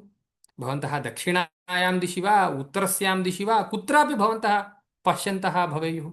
तथापि अहम् एवं जानामि, भवन्तः प्रतीचीमेव पश्यन्ति, यतोहि अहं प्राचीं पश्यामि इति। पश्यन्तु, मम ज्ञानमेवमस्ति, किन्तु एतत् सत्यं वा? सत्यं न, सर्वथा सत्यं नास्ति। केचन भवेयुः, केचन प्रतीचीमेव पश्यन्तः भवेयुः, किन्तु सर्वेपि प्रतीचीमेव पश्यन्ति इति नास्ति। तर्हि मम ज्ञानम् अन्यत्, वास्तविकस्थितिः अन्यत्। ओके, तर्हि यत्र वास्तविकस्थितिः एवं मम ज्ञानं समानं भवति तदेव सत्यं, तस्यैव यथार्थः इति नाम। यदि मम पुरतः उत्पीठिका अस्ति, उत्पीठिकायाञ्च कश्चन स्थाणुः वर्तते, पाषाणविशेषः वर्तते इति चिन्तयन्तु। पाषाणः, स्टोन्, राक् वर्तते इति चिन्तयन्तु। किन्तु अहं युवकः खलु, अहं बालः इति चिन्तयन्तु। मम सर्वदा कन्दुके एव रतिः वर्तते, प्रीतिः वर्तते। अतः उत्पीठिकायां कन्दुकसदृशं पाषाणं दृष्ट्वापि मम मतिः एवं भवेत्, अत्र कन्दुकमस्ति इति। एतादृशसन्दर्भे वास्तविकी स्थितिः अन्या, मम ज्ञानमन्यत्। यत्र वास्तविकी स्थितिः एवं मम ज्ञानं च भिन्नं भिन्नम् अस्ति, समानं नास्ति, तत्र वयं वदामः अयथार्थः, भ्रान्तिः, भ्रमः। तर्हि इदानीं वयं यद्यत् लोके जानीमः तत् अत्यन्तं सत्यम् इति मा चिन्तयन्तु इत्येव वेदान्तः वदति। भोः, तत्र काचन माया वर्तते इति इति वदति। तर्हि काग्निशन् यद्वर्तते, नाम यद् अस्माभिः ज्ञायते तदेकमेव अस्ति। यत्र वस्तुगत्या उत्पीठिकायां कन्दुकम् अस्ति तत्रापि ज्ञानं तथैव अस्ति, उत्पीठिकायां कन्दुकम् अस्ति। यत्र वस्तुगत्या पाषाणविशेषः वर्तते तत्रापि तदेव ज्ञानम्, उत्पीठिकायां कन्दुकम् अस्ति इति। तर्हि उभयत्र ज्ञानमेकमेव अस्ति, किन्तु वास्तविकस्थितिः एव अन्या अन्या वर्तते। तर्हि अस्माकं दृष्टिः कुत्र प्रसारणीया? वास्तविकस्थितिः का, वस्तुगत्या किमस्ति तत्र इत्यत्र प्रसारणीयमस्ति। तदर्थं यत् साधनमस्ति तदेव वेदान्ते प्रायशः उच्यते। तर्हि एतावत्पर्यन्तम् अस्माभिः वेदान्तस्य इदानीन्तनता नूतनता अस्ति वा, इदानीम् इस् वेदान्त रेलेवेण्ट् नौ इति यः प्रश्नः वर्तते तस्य किञ्चिदिव समयानुरोधेन मया किञ्चिदिव उक्तम्। इतोपि अग्रे बहु अस्ति, तथापि अस्माकं निकटे तथा समयः नास्ति। तर्हि एकमेव अहं किञ्चिदिव वदामि। तत्र मायायाः स्वभावः कः इति किञ्चित् वदामि। यतोहि माया एव अन्यथा यद्वर्तते तत् अन्यथा प्रोजेक्ट् करोति, विक्षेपयति। मायायाः अयं स्वभावः वर्तते, आवरणं विक्षेपः इति। आवरणं नाम अब्स्क्यूरिङ्ग् इति वदन्ति, नाम एकां किम् అబ్స్ట్రక్షన్, ఒక పొర అంటారు కదా, తెలుగులో పొర అంటారు. ఒక పొరని కల్పించడం కూడా మాయ యొక్క పని. అదొక పొరని కల్పిస్తుంది, అంటే ఉన్నదాన్ని ఉన్నట్టుగా తెలియకుండా చేస్తుంది. అలా దానిలో ఉన్న ఇంకో గొప్ప శక్తి ఏంటంటే మాయాశక్తి. మాయ అంటే ఎవరో గారు అమ్మవారే, విష్ణుమాయే. అమ్మ తల్లి శక్తి ఏమిటంటే విక్షేప, కనిపింపజేయడం. అంటే ఉన్నదాన్ని కనిపించకుండా చేయడం కూడా ఆవిడ పనే, కొత్తదాన్ని కనిపించేటట్టుగా చేయడం కూడా ఆవిడ పని. సో ఈ మాయ అనేది చాలా ప్రధానమైందనమాట. ఈ మాయ వలననే మనకి పరంబ్రహ్మ సాక్షాత్తుగా కనిపించట్లా. అన్ని చోట్ల ఆయన కనిపించట్లా, అన్ని చోట్ల మనలో కూడా మనకి ఆయన కనిపించట్లా. మనమేమనుకుంటున్నాం, నేను సూర్యనారాయణని, మీరందరూ కూడా నేను ప్రసాద్ని, నేను వెంకట సుబ్బయ్య గారిని, నేను వెంకటలక్ష్మమ్మని, ఎవరెవరో ఏదేదో అలా అలా అనుకుంటున్నాం. కానీ నేనే పరబ్రహ్మ, నేనే అంతటా ఉన్నాను అని అనుకోవట్లేదు. ఎందుకు? ఇంకా మాయ తొలగల, ఆ పొర తొలగల. ఆ పొర యొక్క పని ఏంటిట? ఆ పొర అడ్డుపడుతూ ఉంటుంది, కొత్త కొత్త వాటిని ప్రభాసించేటట్టు చేస్తూ ఉంటుంది, కనిపింపజేస్తూ ఉంటుంది. దాని పని అది. సరే, ఈ మాయ అనే ఒక మీడియం ఏదైతే ఉన్నదో దానిలో చిత్ ఎప్పుడైతే ప్రకాశిస్తుందో అప్పుడు ఆయనని ఈశ్వరుడు అంటారు. అంటే ఇవి కొంచెం అడ్వాన్స్డ్ ఐడియాస్. మాయాయాం చితః ప్రతిబింబ ఈశ్వర అంటారు. ఈశ్వరుడు అనేవాడు ఎవడంటే ఈ ప్రపంచాన్ని సృష్టించినవాడు. ఆయన సాక్షాత్తుగా చిత్తు కాదు. ఇప్పుడు ఎలాగైతే మనం మన మొహాన్ని చూసుకోవడానికి అద్దం దగ్గరికి వెళ్తాం, అద్దం దగ్గరికి వెళ్ళి బాగా బొట్టు బాగా పెట్టుకున్నానా లేదా, గంధం బాగా వచ్చిందా, బాగా క్రాఫ్ దూకున్నానా లేదా, ఇవన్నీ చూసుకుంటూ ఉంటాం కదా. ఈ అద్దం ఏం చేస్తూ ఉంటుంది? ఈ బింబం ఏదైతే ఉన్నదో దీన్ని బింబము అంటారు. దీని యొక్క ప్రతిబింబాన్ని మనకి కనిపింపజేస్తూ ఉంటుంది. ప్రతిబింబము అంటే reflection. Reflection is not totally true. ఈ ప్రతిబింబం ఏదైతే ఉందో అది పూర్తిగా నిజమైన నిజం అనుకోలేమన్నమాట. సో ఇక్కడ చిత్ అంటే ఆ పరంబ్రహ్మ యొక్క ప్రతిబింబం ఏదైతే మాయలో ప్రతిబింబం ఉన్నదో దాన్నే మనం ఈశ్వరుడు అని అనుకుంటాము. దానికి చాలా దృష్టాంతాలు చూపించారు. ఎలాగైతే ఒక సముద్రం ఉందనుకోండి, ఆ సముద్రాన్ని మాయగా చెప్పారనమాట. ఈ సముద్రంలో ఏమి ప్రతిబింబిస్తోంది అంటే ఒక చక్కటి వెన్నెల ఉన్నటువంటి ఆకాశము, దానిలో బోల్డని మబ్బులు, నక్షత్రాలు, కొండలు అన్నీ ఉన్నాయని ఊహించండి. ఒక వెన్నెల రాత్రి, ఆ వెన్నెల రాత్రిలో మామూలుగా ఏముంటాయి? మబ్బులు, నక్షత్రాలు, చంద్రుడు అన్నీ ఉంటాయి, చాలా చక్కగా చూడడానికి బాగుంటుంది. సేమ్ అదే మనకి ఎక్కడైతే నీటిలో ప్రతిబింబిస్తుందో అది ఈశ్వరుడు. ఈశ్వరుడు యొక్క పనేంటి? జగత్తుని సృష్టించడం కదా. సో ఈశ్వరుడే ప్రతిబింబం అయితే జగత్ ఏమిటి? బింబము నిజం. ఈ ఆకాశము లేదా చంద్రుడు, నక్షత్రాలు అవన్నీ నిజం. వాటి యొక్క ప్రతిబింబం నీళ్లలో ఏదైతే ఉంటుందో అది ఎంత నిజం? బింబం అంత నిజమైతే కాదు కదా. నిజమైన చంద్రుడంత నిజమైతే ఆయన ప్రతిబింబం నిజం కాదు కదా. నక్షత్రాలు ఎంత నిజమో ఈ నీళ్లలో కనిపిస్తున్న నక్షత్రాలు అంత నిజం కాదు కదా. అలానే ఈ మాయలో ప్రతిబింబించేటటువంటి ఈశ్వరుడు కూడా అంత నిజం కాదు, పరమాత్మ అంత నిజం కాదు. బాగుంది, ఈశ్వరుడు గురించి చెప్పారు. మరి జీవుడు, నేను నా సంగతి ఏంటి? ఎంతసేపు వేరే వాళ్ళ గురించి చెప్తారా, నా గురించి చెప్పరా అని అడిగితే ఆ జీవుడి గురించి ఏమంటున్నాడు? అదే పరమాత్మ యొక్క ప్రతిబింబము మాయ యొక్క చిన్న చిన్న పార్ట్స్ ఏవైతే ఉన్నాయో దాన్ని అవిద్య అంటారనమాట. ఇప్పుడు మొత్తము సముద్రాన్ని మనం మాయగా తీసుకుంటే ఆ సముద్రంలో ఉన్న చిన్న చిన్న భాగాలు కాల్పనికమైనటువంటి భాగాలుగానే తీసుకోండి. ఇప్పుడు ఇదంతా సముద్రం అనుకోండి, నీళ్ళు అనమాట ఇదంతా.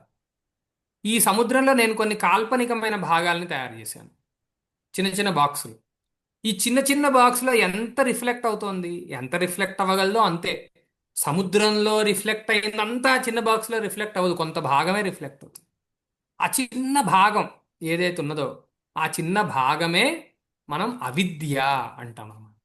ఈ అవిద్యలో ప్రతిబింబించేటటువంటి పరమాత్మనే జీవుడు అని అంటాం. సో దీనిలో మనం తెలుసుకోవాల్సింది ఏంటంటే, ఈశ్వరుడి యొక్క చిన్న భాగమే జీవుడు, ఆ ఈశ్వరుడేమో పరమాత్మ యొక్క ప్రతిబింబము. పరమాత్మ యొక్క ప్రతిబింబమైనటువంటి ఈశ్వరుని యొక్క చిన్న భాగము జీవుడు. ఇప్పుడు మనం దీని అంతటిలోకి నిజమైంది ఏమిటి అని ఆలోచిస్తే అప్పుడు ఎక్కడికి వెళ్తాం? నాయనా, ఈ ఆకాశం, నీల ఆకాశం ఏదైతే ఉన్నదో అది నిజము, చంద్రుడు నిజము, నక్షత్రాలు నిజము, మబ్బులు నిజము. ఇలా మనం కొన్ని నిజాల గురించి మాట్లాడుకుంటే ఆ స్థానంలో ఉన్నది ఎవరు అంటే పరమాత్మ మాత్రమే. కాబట్టి మన దృష్టిని అత్యంతం నిజమైన నిజం వైపు మరల్చడమే వేదాంతము. ఇది ఎప్పుడు అక్కర్లేదు, రేపు అక్కర్లేదా, ఎల్లుండి అక్కర్లేదా, ఇవాళ అక్కర్లేదా, ఎప్పుడు అక్కర్లేదు, ఇది ఎప్పటికీ కావాలి. కాబట్టి నిత్య నూతనమైనదే వేదాంతము అనే భావనతో మన పెద్దలు అందించిన ఆ దృష్టిని మనం మనసు నిండా నింపుకుంటూ గురువులందరికీ నమస్కారం చేసుకుంటూ చాలా బాగుంది, చాలా బాగుంది. సూర్యనారాయణ, చాలా బాగుంది. అస్మాకం గురుచరణాः బాలానందిని ఇతి నామ్నా ప్రాయः 50 अधिकानां ग्रन्थानां व्याख्यानं लिखितवन्तः. तथा अद्य भवतां व्याख्यानम् अपि बालानाम् आनन्दाय इव अस्ति. बहु सम्यक् अस्ति. शुभाभिनन्दनानि. यथा वेदान्ततत्त्वं बालानां कृते बोधयितव्यं तथा बोधितं भवद्भिः. महान् आनन्दः. शुभाभिनन्दनानि. अग्रे अध्यक्षाः व्याख्यास्यन्ति. नमस्कारः अंडी। यदि अन्ये किमपि ज्ञातुमिच्छन्ति चेत् प्रष्टुं शक्नुवन्ति किल अध्यक्षाः? अस्माकं संस्कृतपरिषत् पक्षतः महामहोपाध्यायानाम् आचार्याणां पुल्लेल श्रीरामचन्द्र महोदयानां पवित्रस्मृतौ आयोजितं व्याख्यानं सुसम्पन्नम्। अद्य आचार्याणां प्रियो विषयः अद्वैतं। वेदान्त इति यद्यपि प्रियो विषयः, तत्रापि अद्वैते तेषां महान् अभिनिवेशः, महती अभिरुचिरासीदिति बहवो जानन्त्येव। अत एव अद्वैत वेदान्तस्य प्रमुखान् ग्रन्थान् ते अनूद्य बहून् उपकृतवन्तः। तत्र अत्यन्त प्राथमिक स्तरात् आरभ्य अत्यन्त प्रौढ ग्रन्थानामपि व्याख्यानं ते कृतवन्तः। एवम् आचार्याणां स्मरणम् आगच्छति मनसि। तेषाम् आदेशेन मया स्कन्दपुराणस्य 6,000 श्लोकानाम् अनुवादः कृतः। अध्यात्मरामायणमित्यस्य प्रतिपदार्थतात्पर्यमपि कृतम्। अतः गुरूणां स्मरणं सर्वदापि आयुषे कल्पते इति अद्य तेषां स्मरणं कृतम्। वेदान्ते वस्तुतः अस्माकं विषयः वेदान्तः। तत्र वेदान्तनाम्ना उपनिषदः, ब्रह्मसूत्राणि, भगवद्गीता इति त्रितयमपि स्वीक्रियते। वेदान्त इत्युक्ते त्रयमपि। अस्माकं प्राचीनाः योगानुभवेन यत्किञ्चिदपि साक्षात् कृतवन्तः तद् रहस्यं तस्मिन् ग्रन्थे विचिक्षिपुः तत्र ते स्थापितवन्तः। यथा उपनिषत्सु बहूनां तादृशां सत्पुरुषाणां तपस्विनां साक्षात्काराः उपलभ्यन्ते। ततः उपनिषत् सारं संगृह्य पुनः ब्रह्मसूत्राणि इति सर्वेषां कृते अनुष्ठानविषयो न भवति खलु। ब्रह्मसूत्रमिति कः पठितुं शक्नोति, पठित्वापि कः स्मर्तुं शक्नोति, स्मृत्वापि कः आचरितुं शक्नोति इति पदे पदे क्लेशः। तेन कारणेन भगवान् वेदव्यासः अस्मादृशानां अल्पमतीनाम् अनुग्रहाय भगवद्गीताम् आविष्कृतवान्। भगवद्गीता इति सर्वेषामपि कृते प्राक्टिकल् वेदान्त रेकनार् इति रेडी रेकनार् इव। अतः भगवद्गीता द्वारा वयम् अस्माकं जीवने किं कार्यं किम् अकार्यम् इति बोद्धुं शक्नुमः। तादृशम् एकं कृतवन्तः। एवम् उपनिषदः भगवद्गीता ब्रह्मसूत्रं श्रुति स्मृति युक्ति न्याय प्रस्थानम् इति। अतः प्रस्थानत्रयम् आगतं। परन्तु उपनिषत्सु अयमेव सिद्धान्तः इति आदौ केनोक्तं? तत्र तु आपिशलि काशकृत्स्न आश्मरथ्य जैमिनि बादरी बादरायणः टङ्क द्रमिड ब्रह्मनन्दी इति बहूनां नामानि श्रूयन्ते। ये आचार्याः पूर्वमपि तानि तानि शास्त्राणि आकलय्य कृतवन्तः। किमभवत्? पूर्वमपि यथा अस्माकं बोधायनवृत्तिरासीत् तथा वृत्तयः आसन्, टीका आसन्, भाष्यमपि आसीत्। शङ्करभगवत्पादानां काले तानि तानि पृथक् पृथक् रूपेण प्रसिद्धानि आसन्। अत एव ते तत्तु समन्वयाद् इत्यादि सूत्रभाष्ये तेषां तेषां मतानि स्वीकृत्य एतद् वृत्तिकारमतम् एतद् अन्यमतम् इति क्वचित् कण्ठतः क्वचित् किञ्चित् इन्डैरेक्ट्लि इति तथा ते खण्डनं कुर्वन्ति, विमृशन्ति। तादृशानि मतानि आसन्। परन्तु शङ्कराचार्याः गोविन्दभगवत्पादानां गौडपादानामपि तां परम्पराम् अनुरुन्धानाः तत्र भाष्यरचनसमये ते केवलाद्वैतम् अथवा निर्विशेषाद्वैतम् एकं दर्शितवन्तः। अतः ब्रह्ममात्रं सत्यमिति व्यवहर्तुं शक्यम्। ब्रह्ममात्रं किमर्थम् इत्युक्ते कालत्रयेपि यन्नास्ति तत् कदापि सत्यं न भवति। अतः त्रैकालिकनिषेधप्रतियोगित्वम् इति यदुच्यते तत्र एतदेव, यत् कालत्रये अस्ति तत् सत्यम्। इदानीं भवन्तः वदन्तु, जगत् कालत्रये अस्ति वा? अद्य अस्ति चेत् श्वः नास्ति, श्वः अपि अस्ति चेत् परश्वः नास्ति, परश्वः अपि अस्ति चेत् 10 वर्षानन्तरं न भवति, 1000 वर्षानन्तरं न भवति। तदेव नचिकेताः यमधर्मराजं पृष्टवान्, गुरुजी आप अर्थात् यदि यमधर्मराजाः भवन्तः 10,000 वर्षाणाम् आयुः यच्छन्ति चेदपि अन्तिमक्षणे आगच्छन्ति खलु मां नेतुम्। अतः मम स्थिरता कुत्र? अहं तु गमिष्यामि, तदनन्तरं किं भवति इति भवद्भिः बोधनीयम् इति। तर्हि यत् कालत्रये नास्ति तत् किं वक्तव्यं? सत्यं तु नास्ति, असत्यमिति वक्तव्यं वा? सत्यं कालत्रये नास्ति चेत् असत्यं। परन्तु जगत् कस्मिंश्चित् कालविशेषे भासते खलु। तर्हि मध्ये अस्ति, मध्ये इति किं वक्तव्यं? शङ्कराचार्यः उक्तवान् मिथ्या इति वदामः इति।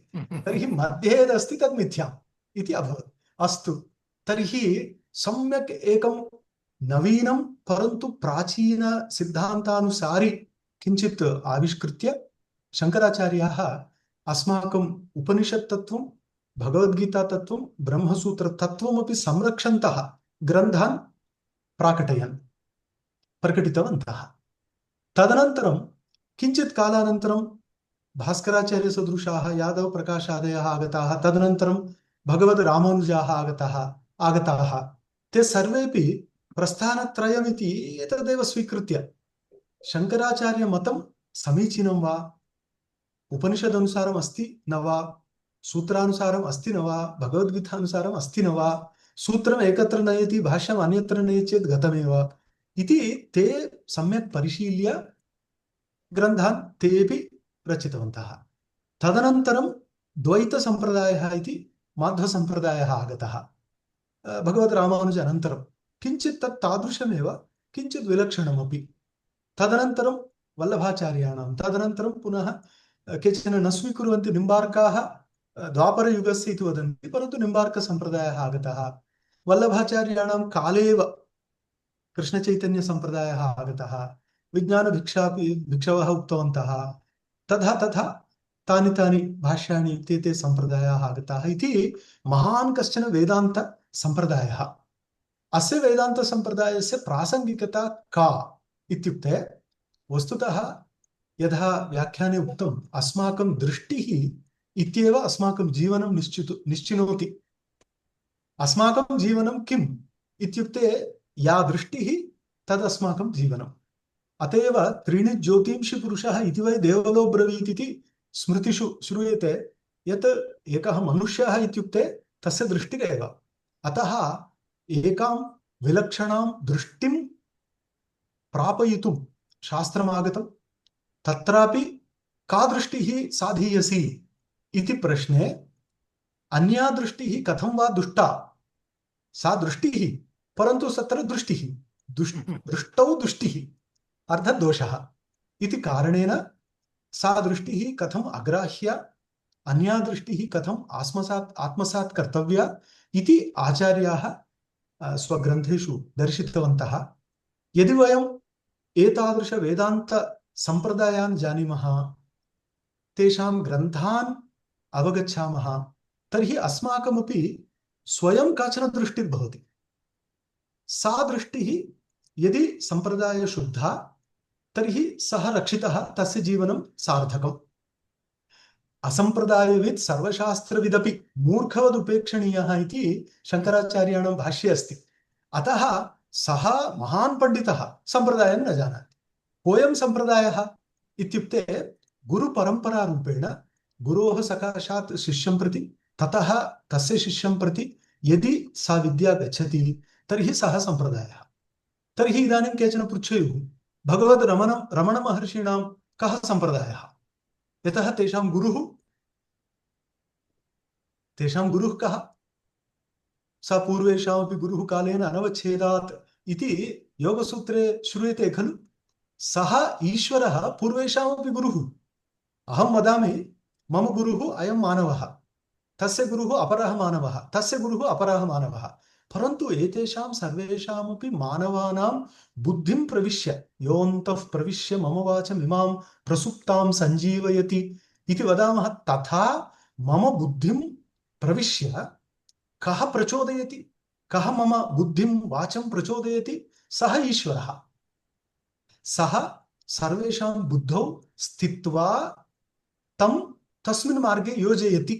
अतः पूर्वेषां महतां सर्वेषाम् आचार्याणां परमगुरुः एक एव ईश्वरः। अतः रमणमहर्षेः कः गुरुः? ईश्वरः। क्वचित् ईश्वरसम्प्रदाये एव ईश्वरः तादृशः प्रसन्नः, भोलेनाथ इति वयं वदामः। भोला अर्थात् आशुतोष, आशु तुष्यति इति आशुतोषः। सः ईश्वरः यमैव एष वृणुते तेन लभ्यः इति सः कथं स्वीकरोति, अनुगृह्णाति, किं दत्त्वा इति सः तादृशः सर्वेश्वरः, सर्वज्ञः। अतः सः कमपि अनुग्रहीतुं शक्नोति। तथा बहवः सत्पुरुषाः भारतदेशम् अलङ्कृतवन्तः, अस्मान् सर्वानपि तथा अनुगृहीतवन्तः। तथा आचार्यरूपेण पुनः पुनः ते आविर्भवन्ति। नारदपुराणे कश्चन श्लोको वर्तते, चक्षुर्गम्यं गुरुं त्यक्त्वा शास्त्रगम्यं भजेत्तु यः करस्थम् उदकं त्यक्त्वा घनस्थम् अभिवाञ्छति इति। तर्हि चक्षुषोः पुरतः विराजमानम् आचार्यमपि त्यक्त्वा यदि शास्त्रगम्यं कश्चन भजेत् तर्हि हस्तगतं जलं त्यक्त्वा मेघगतजलस्य पृष्ठतः धावति इति तदपि अस्ति अस्माकं पुराणेषु। तर्हि एवम् अस्माभिः बोद्धव्यं यद् अस्माकं मन्द मध्य उत्तम अधिकारवशात् अस्माकं योग्यता भवति। केचन मन्द अधिकारिणः तैः महान् प्रयत्नः करणीयः, केचन मध्याधिकारिणः प्रयत्नः करणीयः, केचन उत्तमाधिकारिणः ते तत्र प्राप्ताः। एवं मानवेषु अधिकारवशात् योग्यता, तदनुगुणं शास्त्रं, तदनुगुणम् आचार्यवर्यस्य इत्यादिकम् अस्माकं सम्प्रदाये श्रूयते। तथा ते अग्रे गच्छन्ति।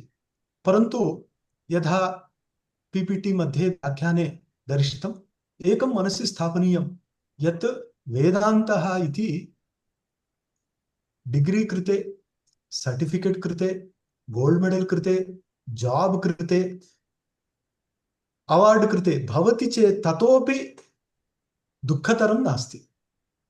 वेदान्तः जीवनशैली, जीवनविधानं। यदि तदपि अकाडेमिक् भवति, तदपि जाब् केचन मां पृष्टवन्तः, सर् महाराष्ट्रेषु भवतां विश्वविद्यालये वेदान्तः अस्ति वा? अस्ति। तत्र अस्माकं प्लेस्मेंट कथं भवति इति मम मम शिरोवेदना जाता। वेदान्ते प्लेस्मेंट किं? वेदान्त इति वैराग्यं, तत्र जीवनमेव वेदान्तः। प्लेस्मेंट अहम् उक्तवान्, वैकुण्ठे प्लेस्मेंट भवति, गच्छतु भवान् इति। तर्हि ये वेदान्तं पठन्ति तेषां प्लेस्मेंट कुत्र? वैकुण्ठे इति वक्तव्यं, कैलासे वैकुण्ठे कुत्रचित्। अतः अस्माभिः एतत्तु बोद्धव्यं, रिलेवेन्स्, प्रासङ्गिकता इति व्यवहारदृष्ट्या। जीवनोद्धारः इति तु परमार्थदृष्ट्या। अतः वयं वेदान्तम् आत्मसात् कुर्मः, तां दृष्टिम् अवलम्बामहे, तेन अस्माकं जीवनस्य सार्थक्यं भवति इति अस्माकं सर्वेषामपि एकवारं चिन्तनं भवतु इति दृष्ट्या अद्य व्याख्यानमिदम् आयोजितं। सूर्यनारायणमहोदयाः, अहम् उक्तवान् खलु, तथा सम्यक् महामहोपाध्यायेभ्यः शास्त्रम् अधीत्य प्रसारयन्ति, तत् सौगन्ध्यम्। अद्यतन अस्माकं भरद्वाज जोशी महोदयः सांप्रदायिकरीत्या मन्त्रालयतः न्यायशास्त्रं द्वैतम् अधीत्य अत्र कार्यं करोति। अयं महोदयः अपि शास्त्रस्य सुगन्धं वितनोति। एतादृशाः तरुणाः अस्माकं समाजस्य कृते अतीव उपयुक्ताः। एतेषां कारणेन अस्माकं शास्त्रं, सम्प्रदायः, परम्परा, उत्तमगुणाः इति एतत् सर्वं लोके सुप्रतिष्ठितं भवेदेव। अतः इतः परम् एतेषामेव युगम् इति इदानीं विश्वासो भवति। अतः अहम् अनेनैव धन्यवादानपि वितनोमि भरद्वाज महोदय।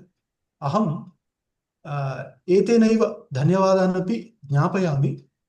आदौ तावत् येषां स्मृतौ व्याख्यानम् आयोजितं तान् भक्त्या स्मरामः। आदौ तान् प्रति कृतज्ञतां व्यञ्जयामः। ततः एतद् व्याख्यानम् इदानीम् अपेक्षते, मा विस्मरतु इति मां बोधितवद्भ्यः आचार्येभ्यः, नीलकण्ठमहोदयेभ्यः कृतज्ञतां प्रकटयामि। तथा अस्माकं प्रार्थनाम् उररीकृत्य अद्य एतादृशं विशिष्टं व्याख्यानं प्रदाय अस्मान् उपकृतवद्भ्यः संस्कृतपरिषदः प्रियेभ्यः सूर्यनारायणमहोदयेभ्यः कृतज्ञतां विनिवेदयामि।